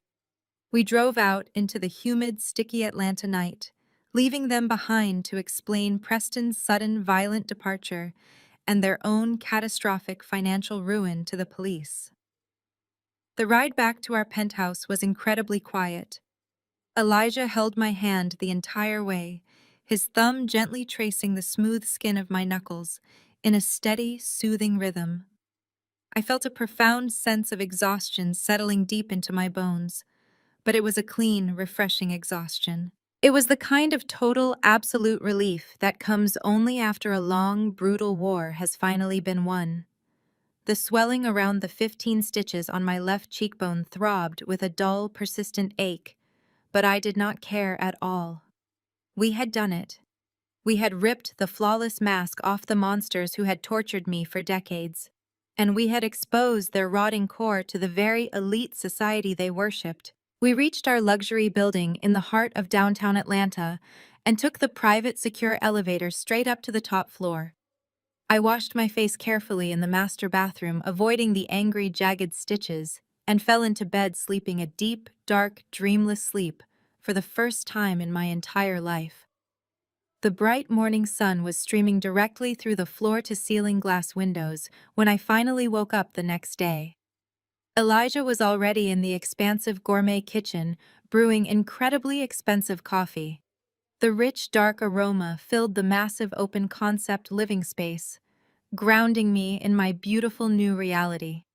I walked out wearing one of his oversized white dress shirts, feeling completely safe and utterly secure in the home we had built together. We stood together by the sleek marble kitchen island, looking out over the sprawling city skyline far below us. It was a gorgeous, peaceful morning. The kind of crisp, clear morning that makes you feel like the whole wide world is full of endless, positive possibilities. We stood in comfortable silence, simply enjoying the victory. Then the private security elevator chimed loudly, breaking the perfect peace of the morning. Our luxury building had incredibly strict security protocols, but my father had always known exactly how to bribe, intimidate, or bully his way past concierges and doormen. The polished steel doors of the private elevator slid open, revealing Desmond, Jacqueline, and Bianca. They looked absolutely horrific. The visual contrast between the arrogant, wealthy aristocrats from the charity gala just hours ago and the broken, desperate people standing in my foyer was truly staggering. My father was wearing the exact same wrinkled black tuxedo suit from the night before, his face pale and lined with deep, heavy exhaustion. His usually perfect hair was disheveled, and he looked like he had aged 10 years overnight. My mother had clearly not slept a single wink. Her expensive salon-styled hair was a tangled, messy nest, and her high-end designer makeup was badly smudged, leaving dark, ugly circles beneath her eyes. Bianca looked like a walking ghost. Her shoulders were slumped forward, and her eyes were bright red and severely swollen from crying all night long in that parking garage. They stepped into our pristine, peaceful penthouse, bringing the toxic, putrid energy of their ruined lives right into our sanctuary without an ounce of shame. Elijah immediately stepped in front of me, his jaw hardening as he glared fiercely at the intruders. "How did you get up here?" he demanded, his voice low and incredibly dangerous, vibrating with barely contained anger. My father ignored him completely, marching forward with a false sense of authority. He walked past the plush modern living room furniture and stopped just a few feet away from the marble kitchen island where I stood. He pointed a shaking, sweaty finger directly at Elijah. "We need your venture capital money," he demanded, his voice hoarse but still dripping with that same arrogant, disgusting entitlement he had always used. Preston took everything from us. He wiped out the entire family trust, he drained the corporate accounts, and he left us with absolutely nothing but massive debt. You are going to write a blank check right now to cover our immediate margins and save the family estate from the bank. And then you are going to hire the absolute best corporate bounty hunters in the country to track that miserable little con artist down and bring my stolen money back where it belongs. I stared at my father, completely unable to comprehend the sheer massive scale of his endless audacity. "You break into my home after trying to destroy my fiancé and auctioning off a fake necklace to humiliate me, and you have the nerve to demand his money?" I asked, my voice perfectly calm and detached. My mother stepped forward, her face contorted with that familiar, vicious, ugly rage that I knew so well from my childhood. "We gave you life," she shrieked, pointing a trembling manicured finger at my scarred, stitched face. "You owe us everything you have ever achieved. You always were a selfish, ugly child, refusing to do what was best for this family. We put a roof over your head, we fed you, we clothed you for years while you were nothing but a disappointment. The very least you can do to repay your incredible debt to us is have your little billionaire boyfriend write a check to save us from this absolute disaster. You owe us, Nola. Just write the check right now before we lose everything we have worked so hard to build." Elijah stepped forward again, his fists tightly clenched, completely ready to physically throw them all back into the elevator and toss them out onto the busy street below. I put my hand gently on his broad chest, stopping him instantly. I did not need him to fight this particular battle for me. This was my family, and this was my final victory to claim. I walked slowly around the kitchen island, holding my warm mug of coffee safely in both hands. I picked up the sleek silver remote control from the glass coffee table and pressed a single button. The massive 85-inch smart television mounted on the far living room wall flared to life, illuminating the entire room with a bright, pale glow. I typed a quick, complex sequence into my secure mobile application and cast my forensic interface directly onto the enormous screen. A highly complex moving digital map of routing numbers, offshore nodes, and encrypted banking pathways lit up the penthouse living room, flashing in bright neon red and green colors.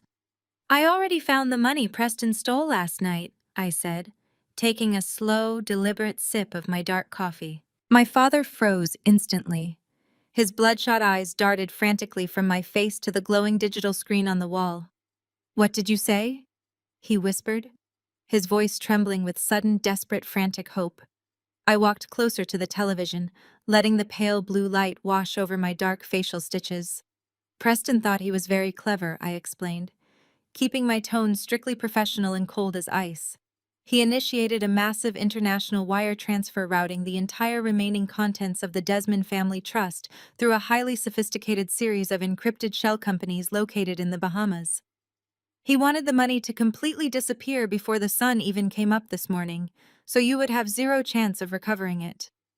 But Preston does not understand modern cybersecurity.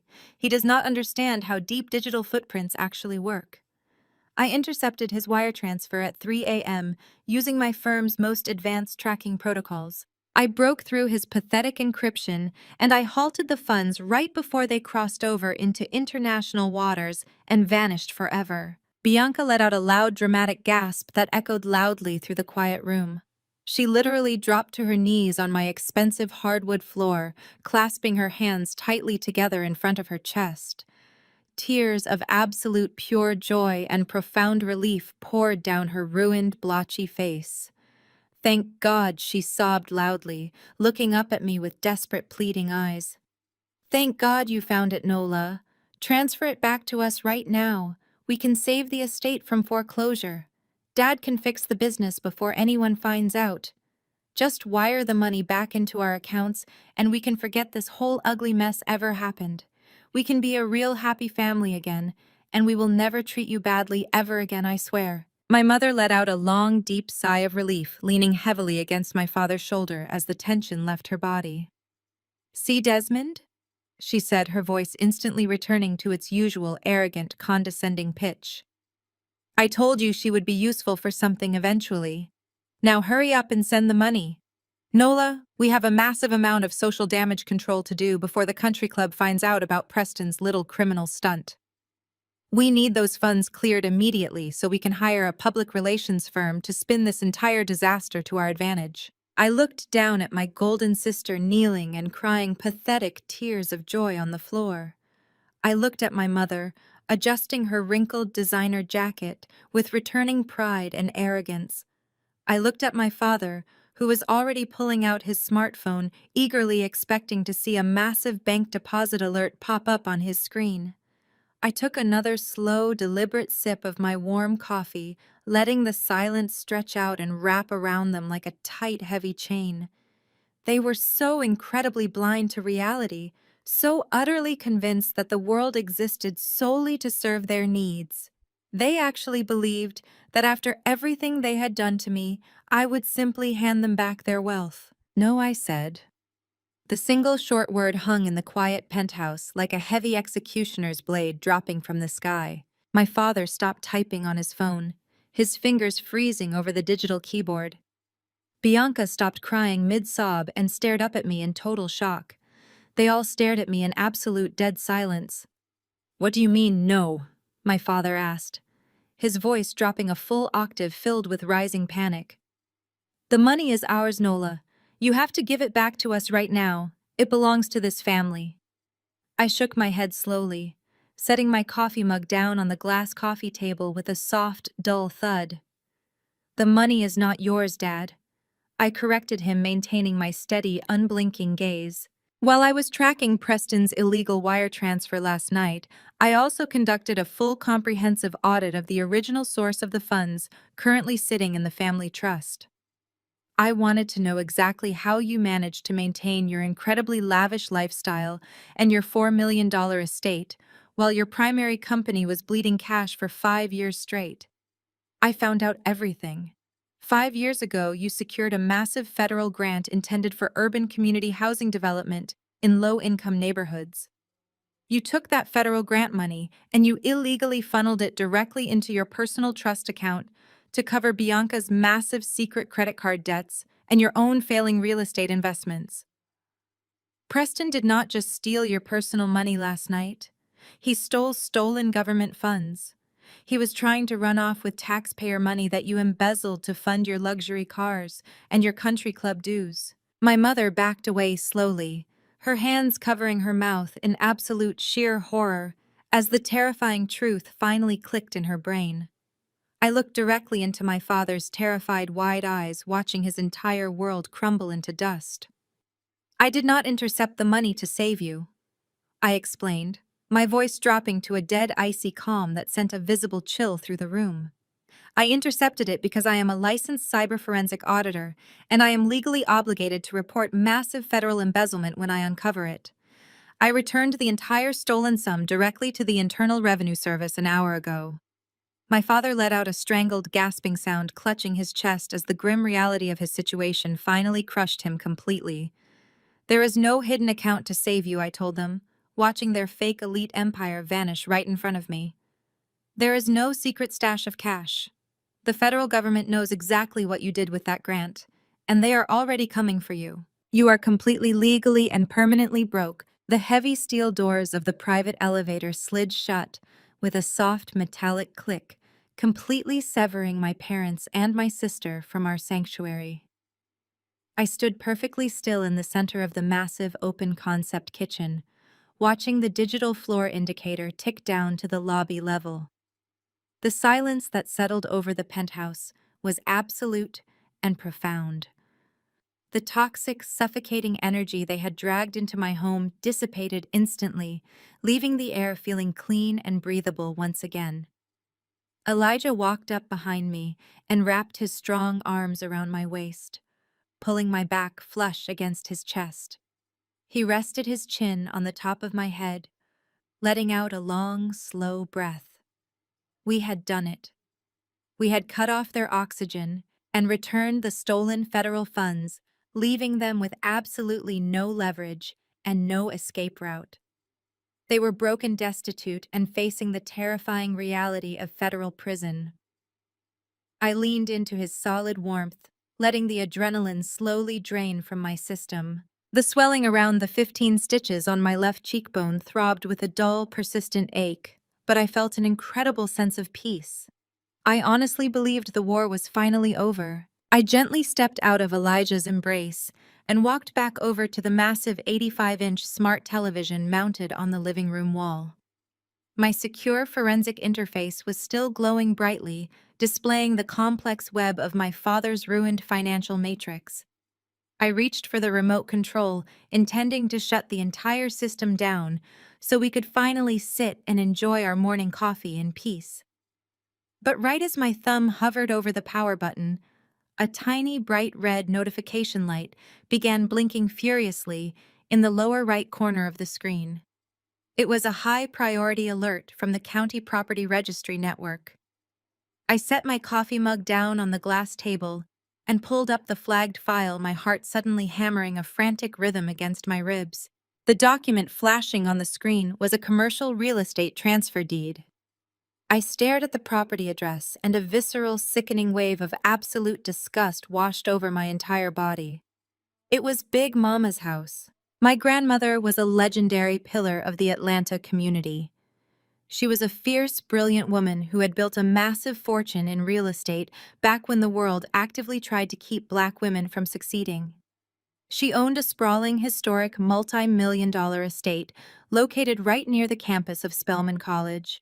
It was a gorgeous, pristine property, surrounded by ancient oak trees and blooming magnolia bushes. Big Mama was the only person in my entire bloodline who ever showed me unconditional love.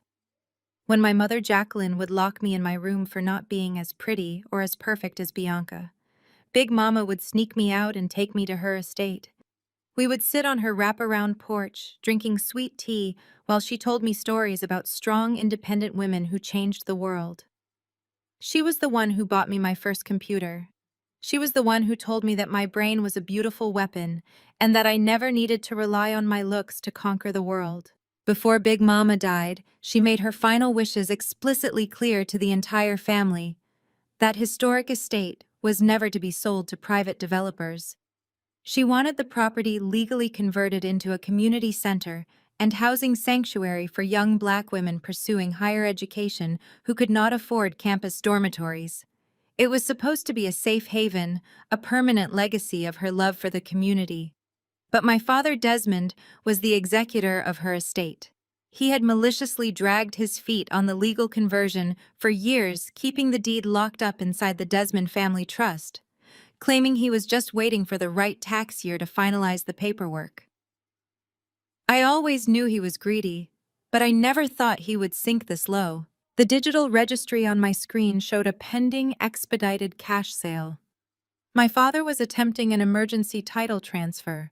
He was trying to liquidate Big Mama's house right out from under the trust. "What is it?" Nola Elijah asked, stepping up beside me and looking at the flashing red alerts on the screen. His voice was tight with renewed concern. "He is trying to sell Big Mama's house," I whispered, my voice shaking with a rage so pure it tasted like copper in my mouth. "He is desperate, Elijah." With his personal bank accounts completely frozen and the federal government currently building a massive embezzlement case against him, he knows he is trapped. He needs untraceable liquid cash to flee the state before the authorities put out a warrant for his arrest. The registry shows he has brokered a severely undervalued backroom deal with a commercial developer. They are pushing a quiet, illegal cash closing through a shady title office on the other side of the city. I typed a rapid sequence of commands into my laptop, pulling up the timestamp on the closing documents. My blood ran completely cold. "The transaction is scheduled to execute in less than 40 minutes, I said, grabbing my laptop off the table. He is literally going to let a corrupt developer bulldoze my grandmother's legacy to build cheap luxury condos, just so he can get enough cash to run away like a coward." Elijah did not ask any questions. He did not hesitate for a single second. He turned around and grabbed his car keys off the marble kitchen island. "We are not letting that monster take her house, Nola," he said, his voice hard and resolute. "Let us go." We ran to the private elevator, leaving the penthouse behind. The ride down to the parking garage felt like an eternity. My mind was racing, calculating every possible legal and digital maneuver I could use to stop the sale. As the primary auditor of the family trust, I had the unilateral authority to halt the liquidation of any physical asset that was currently tied to a federal investigation. But I had to be there in person to serve the notice before the ink dried on the final deed.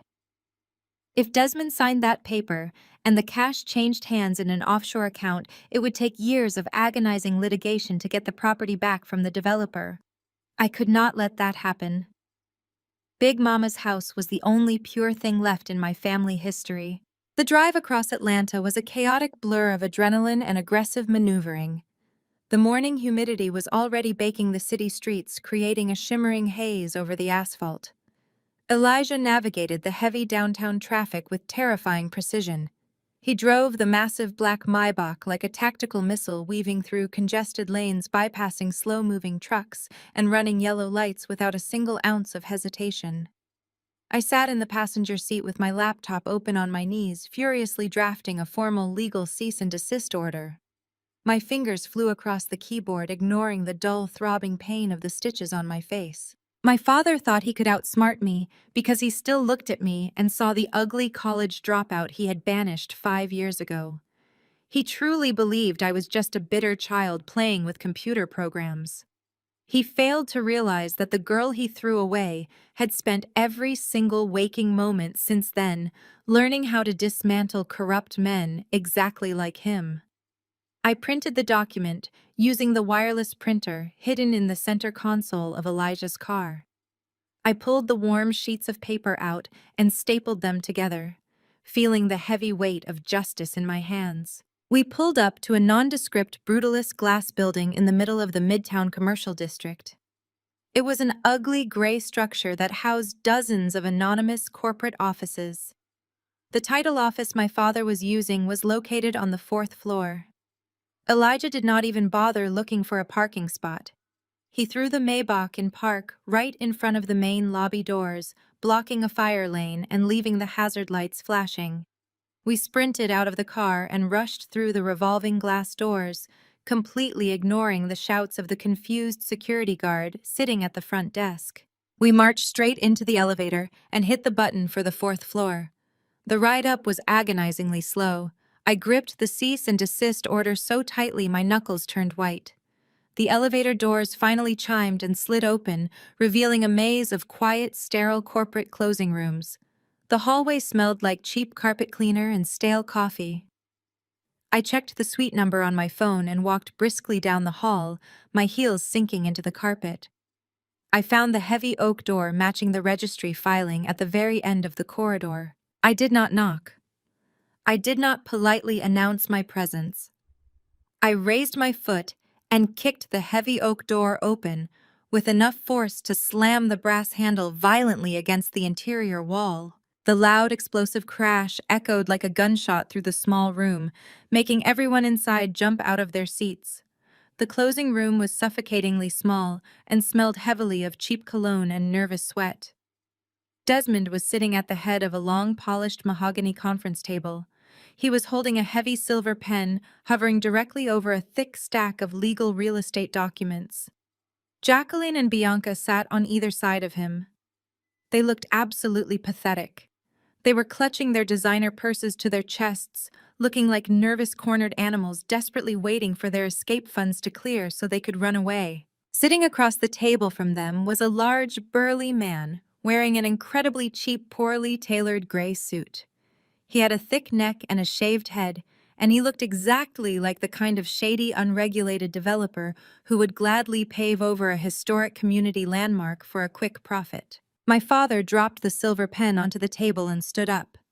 His face twisted into a mask of pure, unadulterated hatred when he saw me standing in the doorway with Elijah towering right behind me.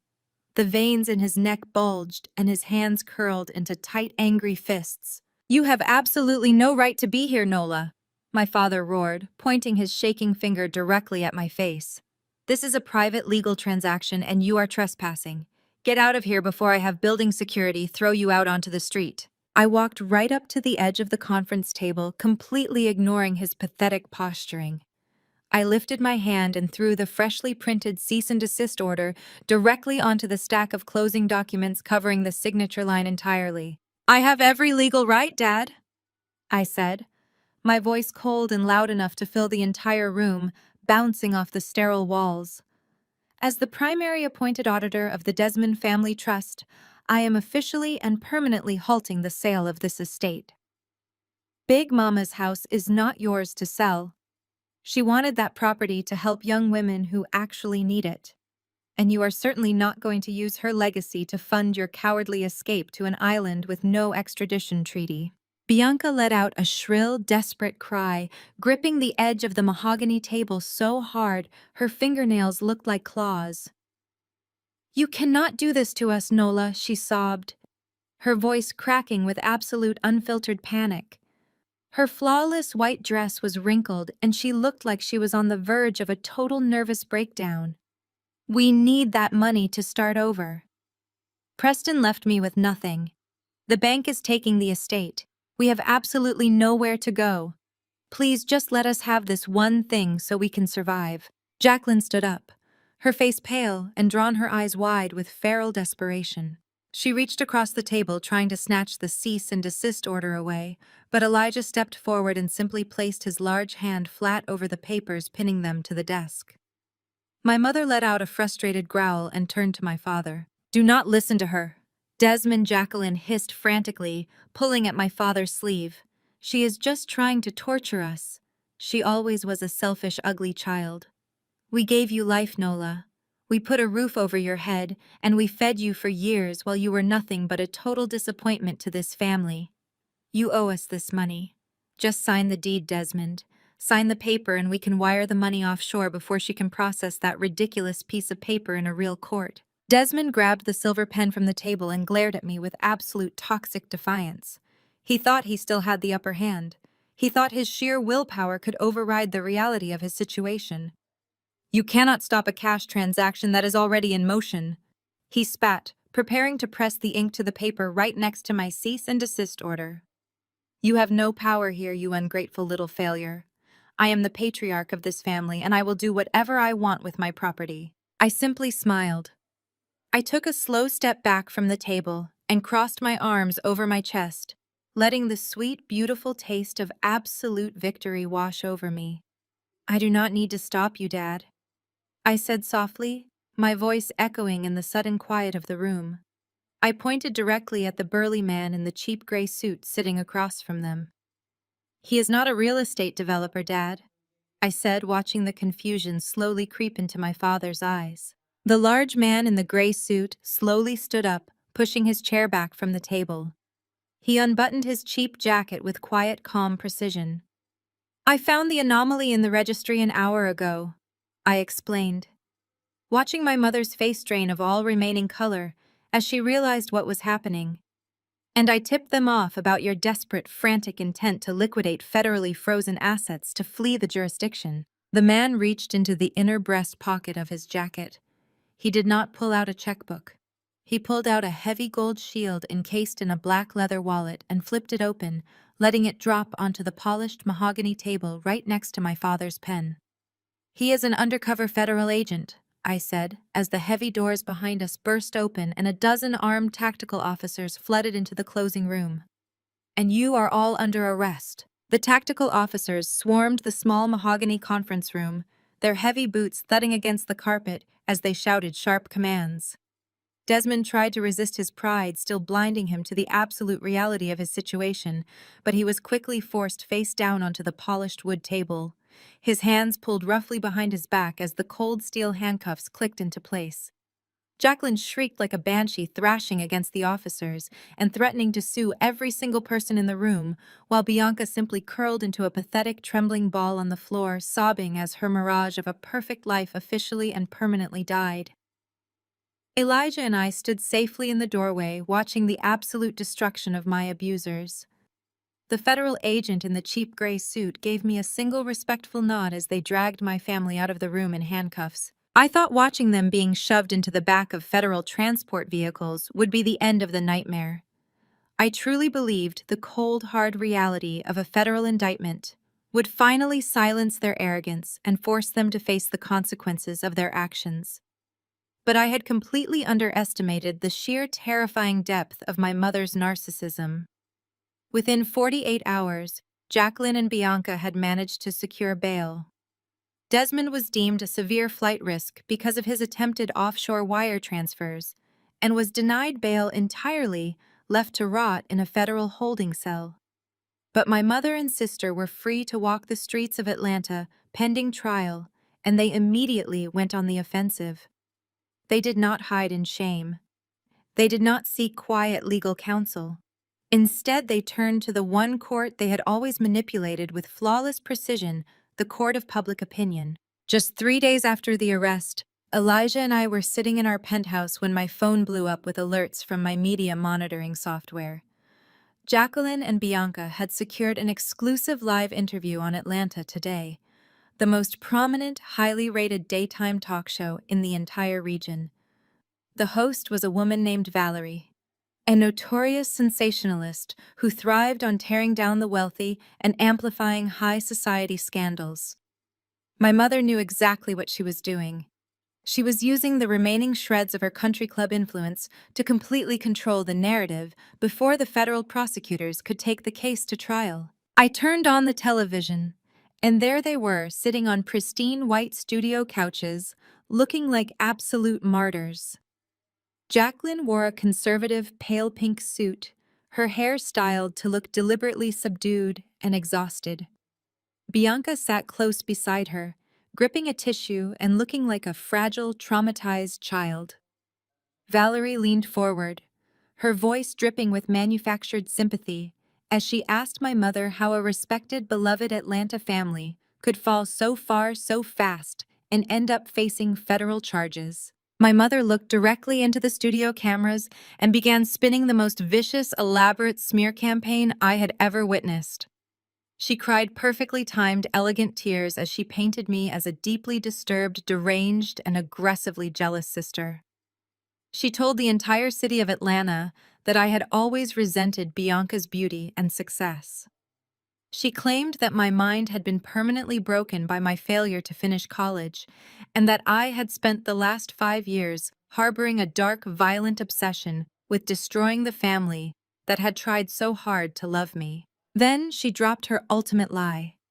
She looked right into the lens and claimed that I was a rogue cybercriminal who had used my advanced tech skills to illegally hack into the Desmond family trust, steal their generational wealth, and completely frame my father for federal embezzlement. Bianca chimed in right on cue, sobbing softly as she told the live audience that I had threatened her, that I had swapped the heirloom necklace myself to humiliate them at the gala, and that I was trying to steal her life because I was so deeply unhappy with my own. The studio audience murmured in collective sympathy, completely buying into the flawless performance of the heartbroken mother and the victimized golden child. Elijah was pacing the penthouse living room, his hands clenched into tight fists, ready to call our legal team and file a massive defamation lawsuit right that very second. He was furious that they were allowed to sit on national television and assassinate my character while Desmond sat in a jail cell. But then Valerie looked into the camera with a predatory gleam in her eye. She announced that in the interest of fair journalism, her producers had reached out to my firm and secured a live video link with me. She thought she was setting the ultimate ambush. She thought she was going to bring the deranged, jealous dropout onto national television so my mother and sister could publicly confront me and finish destroying my reputation in front of millions of viewers. My laptop chimed with the incoming video request from the studio control room. Elijah stopped pacing and looked at me, his eyes wide with concern, asking silently if I was really going to step into their trap. I nodded slowly, pulling my laptop onto my lap. I clicked accept, and my face appeared on the giant digital monitor behind Valerie, Jacqueline, and Bianca in the live studio. Nola Dismond, Valerie said, her voice dripping with extreme condescension. You have just heard your mother and sister describe the terrifying cyber terrorism and framing you have subjected them to. They claim you stole their wealth and set up your own father. What do you have to say for yourself? My mother turned in her seat, looking up at my face on the massive studio monitor with a smug, triumphant glare. She thought she had won. She thought she had successfully cornered me in front of millions of viewers, forcing me to either scream like a lunatic or cower in shame.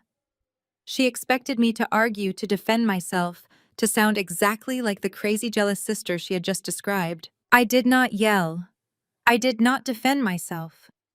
I did not even bother to answer Valerie's loaded question. Instead, I simply looked into the webcam and executed a screen share override directly into the station's live broadcast feed using my software credentials. My face vanished from the studio monitor and was instantly replaced by crisp, high-definition color security footage. It was the hidden camera footage from my parents' own private patio from the night of my audit. The footage I had secured before I ever left their property. The entire live studio audience watched in absolute stunned silence as the brutal reality played out on the massive screen behind my mother. They watched the real truth unfold without any spin or manipulation. They saw my father Desmond screaming in a blind, unhinged rage, his face twisted with pure malice. They watched in horrific high definition as he picked up the heavy decorative paving brick from the edge of the garden and smashed it violently into the side of my face. Collective gasps of pure horror erupted from the live studio audience as they watched my body crumple to the patio floor, blood immediately pooling around my head. But the footage did not stop there. The camera clearly captured Jacqueline leaning over my bleeding, semi-conscious body. The audience listened in dead, absolute silence as the clear audio picked up her cruel, chilling laughter. They watched my mother violently rip the antique heirloom necklace right off my bleeding neck, handing it to a smiling, bouncing Bianca before leaving me there to bleed out on the cold stone patio. I let the video play on a continuous loop, forcing every single person in the studio and every single person watching at home to witness the exact reality of the Desmond family. They saw the golden child smiling while her sister lay bleeding. They saw the loving mother stealing from her injured daughter. They saw the respected patriarch committing attempted murder. I severed the screen share connection and the broadcast cut back to the live studio feed. Valerie, the host, who always had something to say, was sitting completely frozen in her chair, her mouth hanging open in absolute shock. Her predatory journalistic instincts were entirely paralyzed by the sheer graphic violence she had just broadcasted to her viewers. The studio audience was dead silent, horrified by the pure evil they had just witnessed. The perfectly crafted victim narrative that my mother had spent the last 20 minutes building was utterly incinerated in less than 60 seconds. Jacqueline's face was chalk white, all her arrogant pride and manufactured grief completely drained away, leaving nothing but raw animal terror as she stared at the blank monitor. She opened her mouth to speak to try and spin another lie, but no sound came out. Bianca let out a high-pitched, panicked squeak. The reality of the situation had finally pierced through her delusion. She realized that millions of people had just watched her smile at my bleeding body. She scrambled up from the white studio couch, her hands shaking violently as she frantically tried to rip the clip-on microphone off the lapel of her pristine dress. She just wanted to run off the stage and escape the blinding studio lights to hide from the judgment of the entire world. She threw the microphone onto the floor and bolted toward the shadowy edge of the stage, her heels clicking loudly against the polished floor. But as she reached the exit, the heavy studio doors swung open. Waiting right there in the wings, illuminated by the harsh stage lights, were 4 uniformed Atlanta police officers. They stepped forward, blocking her escape completely, holding fresh arrest warrants for assault and conspiracy.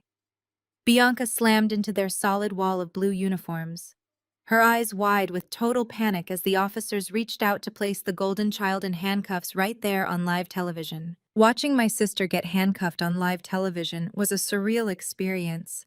The camera zoomed in on Bianca's face, capturing every single ounce of her pure, unadulterated terror as the heavy steel cuffs clicked shut around her wrists. My mother was screaming in the background, her microphone picking up the shrill, hysterical sounds of a woman whose entire universe had just collapsed. The talk show host was completely silent, paralyzed by the unprecedented chaos unfolding on her pristine stage. I reached forward and quietly closed my laptop, cutting off the broadcast and plunging our penthouse living room back into peaceful silence. Elijah walked over to the sofa and sat down next to me, wrapping his arm around my shoulders. We did not say a word to each other. There was nothing left to say. The truth was out in the open, and the Desmond family had finally been held accountable for their decades of abuse and manipulation. The rest of the day passed in a quiet blur. I spent the afternoon disabling the remaining financial access points for my parents' accounts, making sure they could not leverage any hidden credit lines to post bail for Bianca. I was sipping a glass of red wine and watching the city lights of Atlanta flicker to life against the dark night sky when my phone started vibrating on the glass coffee table. The caller ID flashed with my mother's number. I stared at it for a long moment, watching the screen light up the dark room. She had a lot of nerve calling me after the public spectacle she had just orchestrated. Elijah looked at the phone and then at me, his jaw tightening.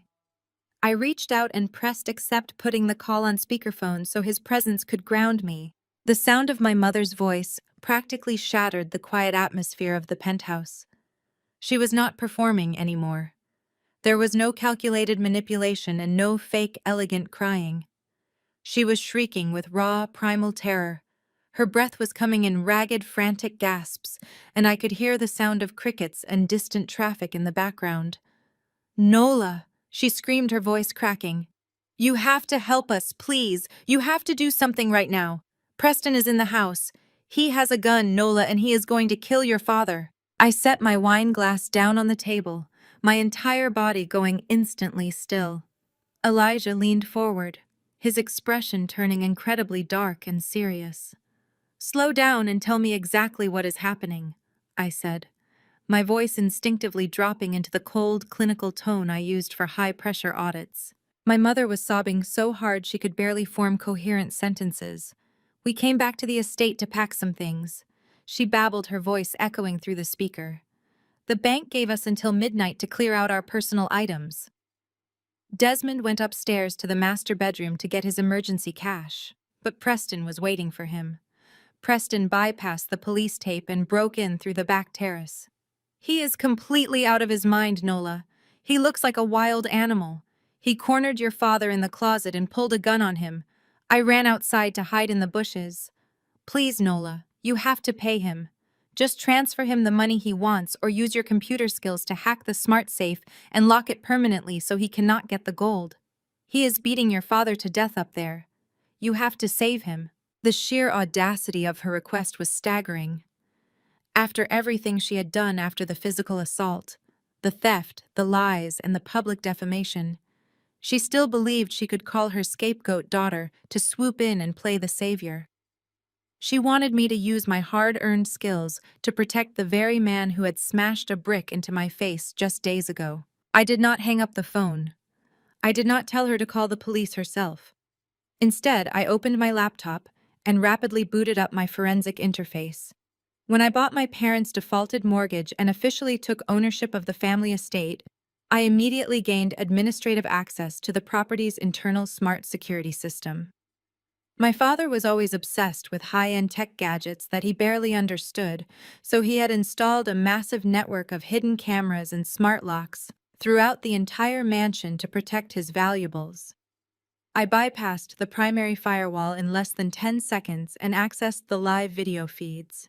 I clicked on the camera located in the master bedroom closet. The high-definition night vision feed loaded, instantly illuminating the massive walk-in closet in an eerie pale green glow. My mother was not exaggerating.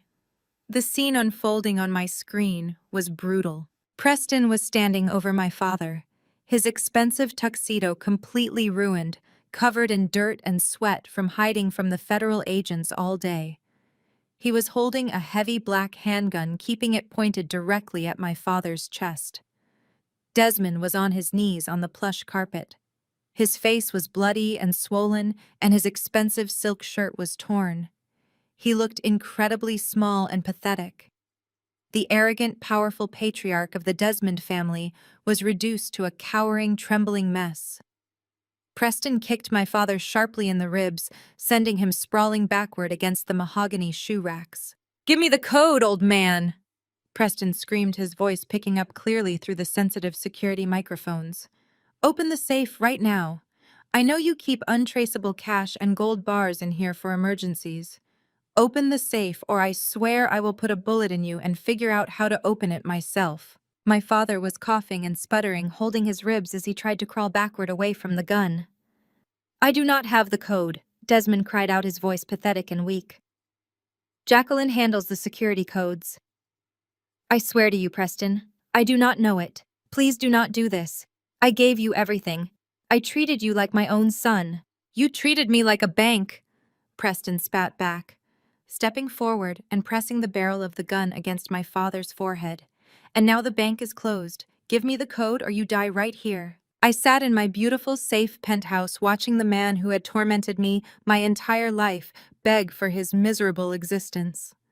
Elijah watched the screen over my shoulder, his face completely unreadable. My mother's hysterical sobbing was still echoing through the speakerphone on the table, begging me to do something to intervene. I could have locked the safe with a single keystroke. I could have triggered the panic alarm to deafen Preston and give my father a chance to run. I had total, absolute control over the entire situation. I reached out and unmuted the two-way audio intercom system that was hardwired into the ceiling of the master closet. "Preston!" My voice echoed loudly and clearly through the hidden speakers in the mansion, cutting through the tension in the room like a cold, sharp knife. Preston flinched violently, looking wildly around the empty closet, pulling the gun away from my father's head as he searched for the source of the voice. My father slumped against the wooden cabinets, breathing heavily and looking up at the ceiling in absolute shock. "Who is that?" Preston yelled, pointing the gun randomly at the walls, his eyes wide with paranoid terror. "Where are you?" "It is Nola," I said, keeping my tone perfectly flat and devoid of any emotion. "And I am watching you from my penthouse."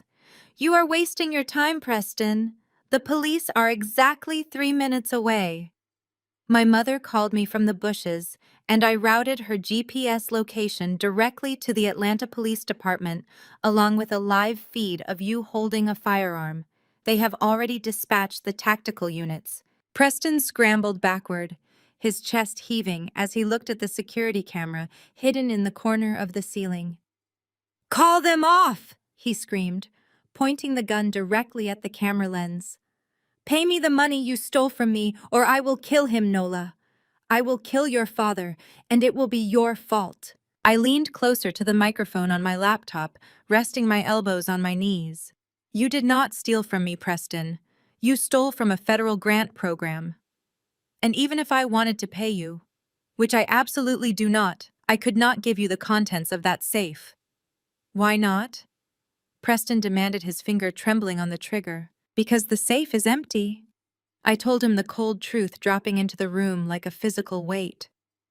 My father thought he was so clever, hiding his dirty, untraceable cash and gold bars in a smart safe. But he used the exact same password for the safe that he used for his country club locker. I audited the entire estate yesterday afternoon after I bought the mortgage. I came into that house and I emptied the safe completely. There is absolutely nothing in there but dust and old receipts. You are holding a gun to a broke man's head for an empty box. Preston stared at the ceiling, his mouth hanging open as the realization completely crushed his desperate plan. He looked at the heavy steel door of the smart safe embedded in the wall, and then back at my bleeding father. The distant sound of police sirens began to wail through the quiet suburban neighborhood, growing louder and more distinct with every passing second. Preston knew he was totally out of time. He had no money, no leverage, and a SWAT team was about to surround the property. He let out a furious, animalistic scream of frustration, kicking the wooden cabinets one last time before turning and sprinting out of the closet, fleeing down the hallway to escape before the authorities arrived. The closet was suddenly very quiet, except for the sound of my father's heavy, ragged breathing. He was bleeding from a cut above his eye, and his hands were shaking violently as he pulled himself up into a sitting position against the wall. He looked absolutely ruined, stripped of every single ounce of his pride and his power. He looked directly into the lens of the security camera, knowing I was on the other side watching his total defeat. "Nola," he whispered, his voice cracking with pain and desperate, pathetic vulnerability. His eyes were completely hollow, begging for the one thing he had never once offered me in my entire life. "Nola, please help me." I sat in my living room looking at the digital image of the man who had allowed my mother to abuse me, who had actively participated in my physical assault, who had laughed while I bled on his patio. I felt no sympathy. I felt no anger.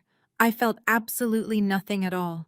"Remember the brick, Dad?" I asked softly through the intercom, my voice perfectly steady and clear. "Help yourself."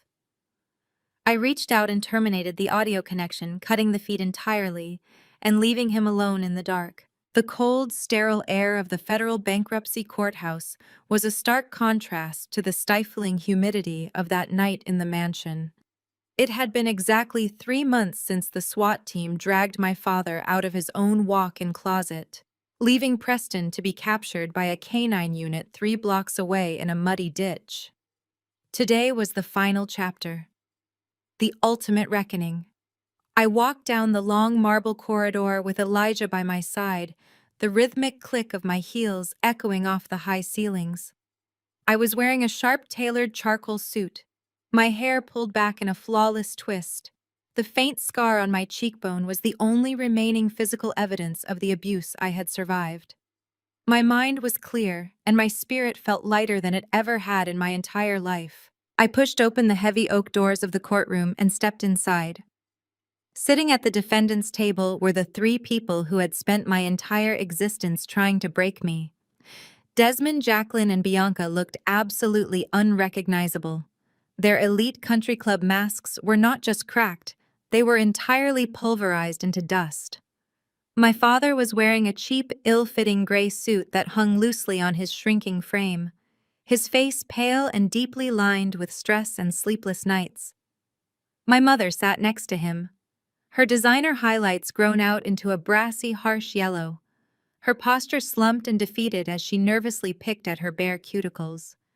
Bianca looked like a hollow, empty shell of the golden child she used to be, staring blankly at the wooden table with dark, heavy circles under her eyes. They were sitting there, desperately praying the federal judge would grant them a modest monthly stipend from the ashes of their liquidated assets, just enough to keep them off the street and out of a homeless shelter. They did not expect me to be there. When the heavy doors clicked shut behind Elijah and me, my father's head snapped around.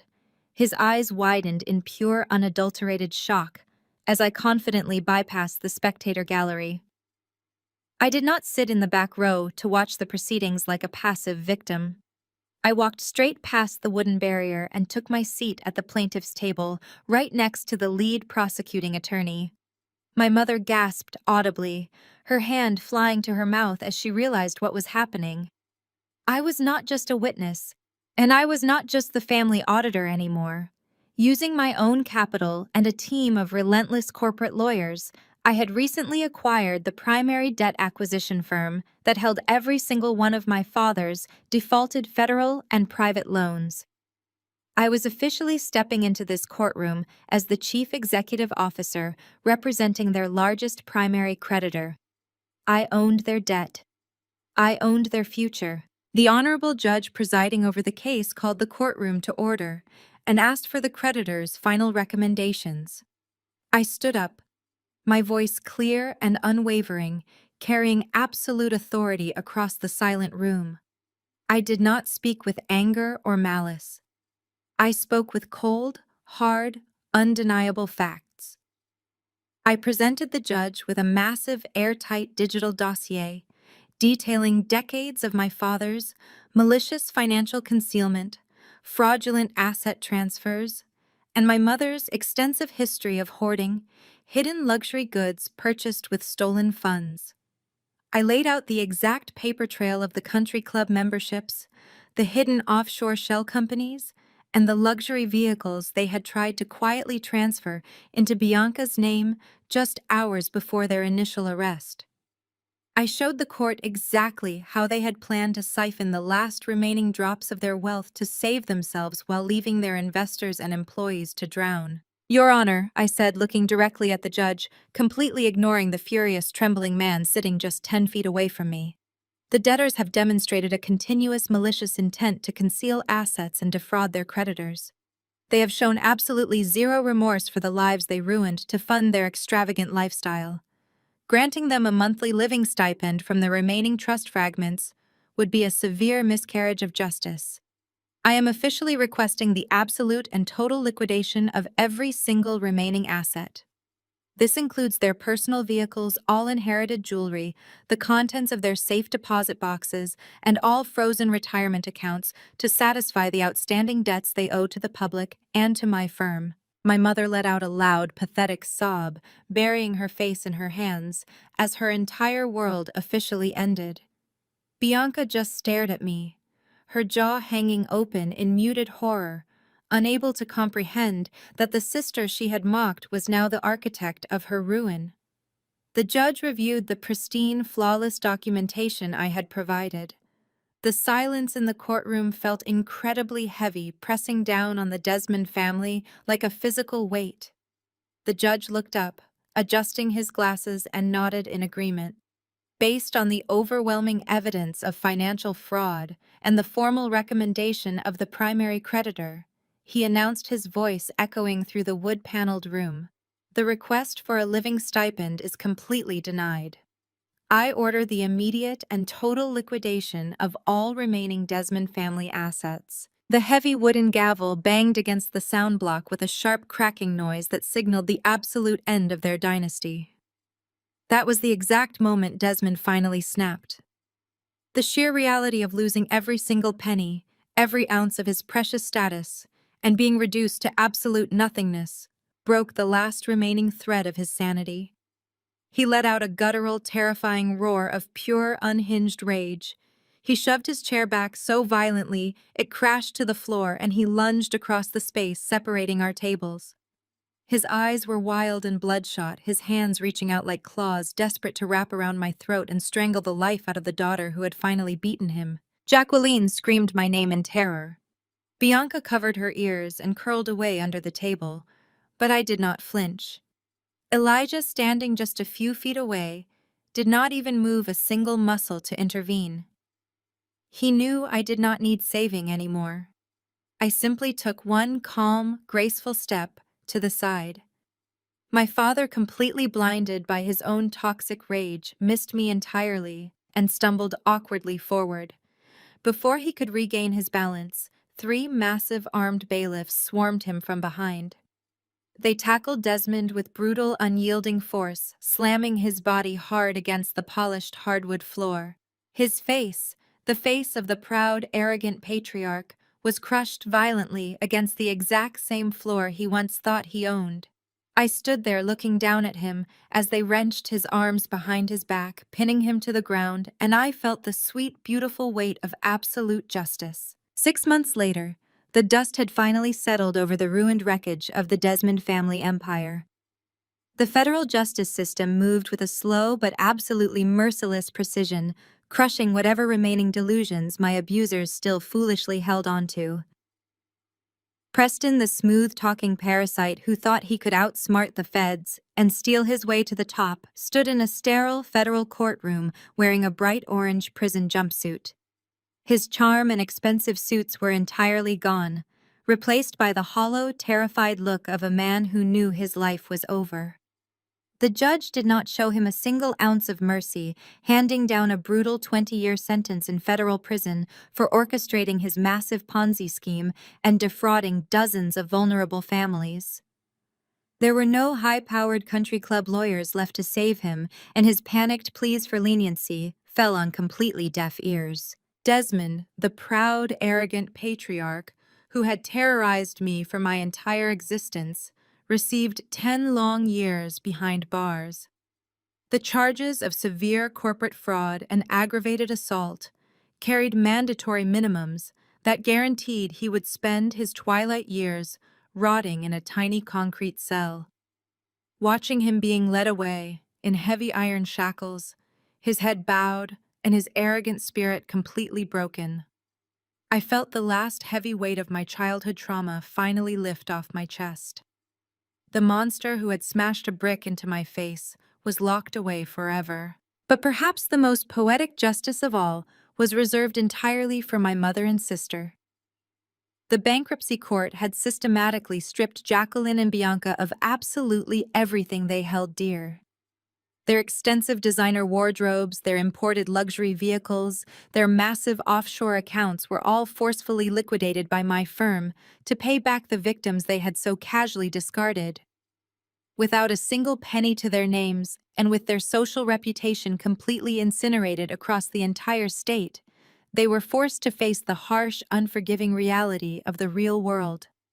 The elite high society circles of Atlanta slammed their heavy doors shut, refusing to even acknowledge their existence.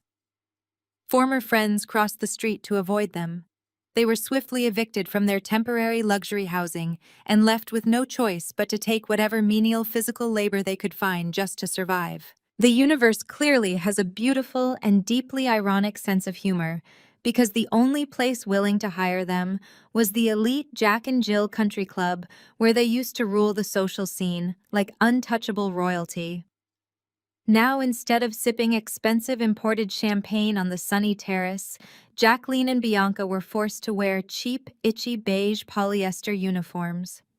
They spent their long, exhausting days scrubbing public toilets, wiping down sweaty locker room benches, and fetching fresh towels for the exact same wealthy socialites they used to look down on. I heard through the local grapevine that Bianca cried every single time she had to mop the polished marble floors of the grand ballroom where she had once danced at the charity gala.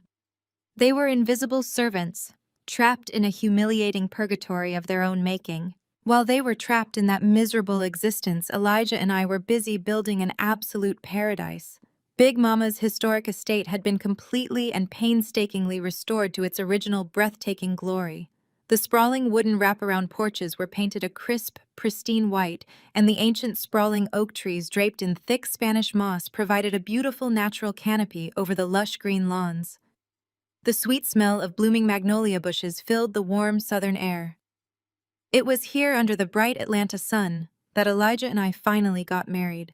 We did not invite hundreds of wealthy strangers or seek validation from toxic high society gatekeepers. It was an intimate, deeply beautiful gathering, filled only with our true friends, our trusted mentors, and the chosen family who had stood fiercely by me when I had absolutely nothing.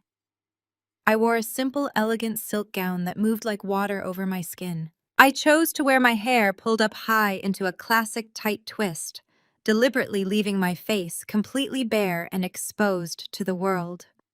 The faint silvery scar on my left cheekbone from the brutal attack was clearly visible. I did not try to cover it with heavy, thick foundation or hide it behind a delicate lace veil. It was no longer a mark of shame or a symbol of my victimization. It was my crown of survival, a permanent physical reminder that I was completely unbreakable. As the late afternoon shifted into a glowing golden hour, I stood on the front steps of the historic estate, looking out at the beautiful, smiling faces of the people who truly loved me. Elijah stood right beside me, looking incredibly handsome, his large, warm hand resting comfortingly on the small of my back. I raised my glass of champagne, and a quiet, respectful hush fell over the vibrant garden. I spoke about Big Mama and the fierce, unconditional love she had given me when the rest of my toxic bloodline only saw me as an ugly failure. I told them that her beautiful dream for this property was finally coming true. I proudly announced that the Desmond Family Trust had been officially and legally converted into a fully funded nonprofit organization.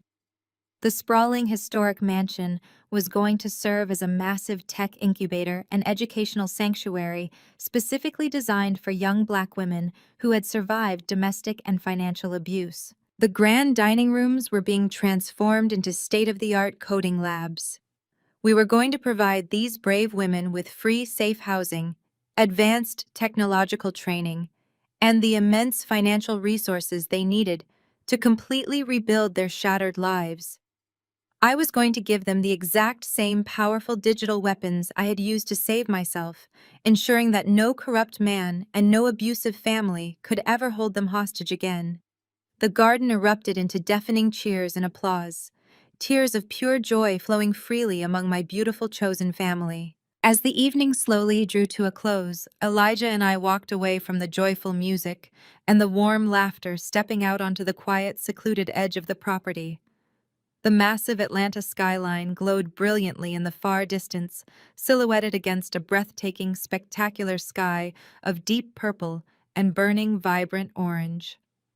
Elijah wrapped his strong, muscular arms around me from behind, pulling my back flush against his broad chest and resting his chin softly on my shoulder, just like he had the morning we finally won our long, brutal war.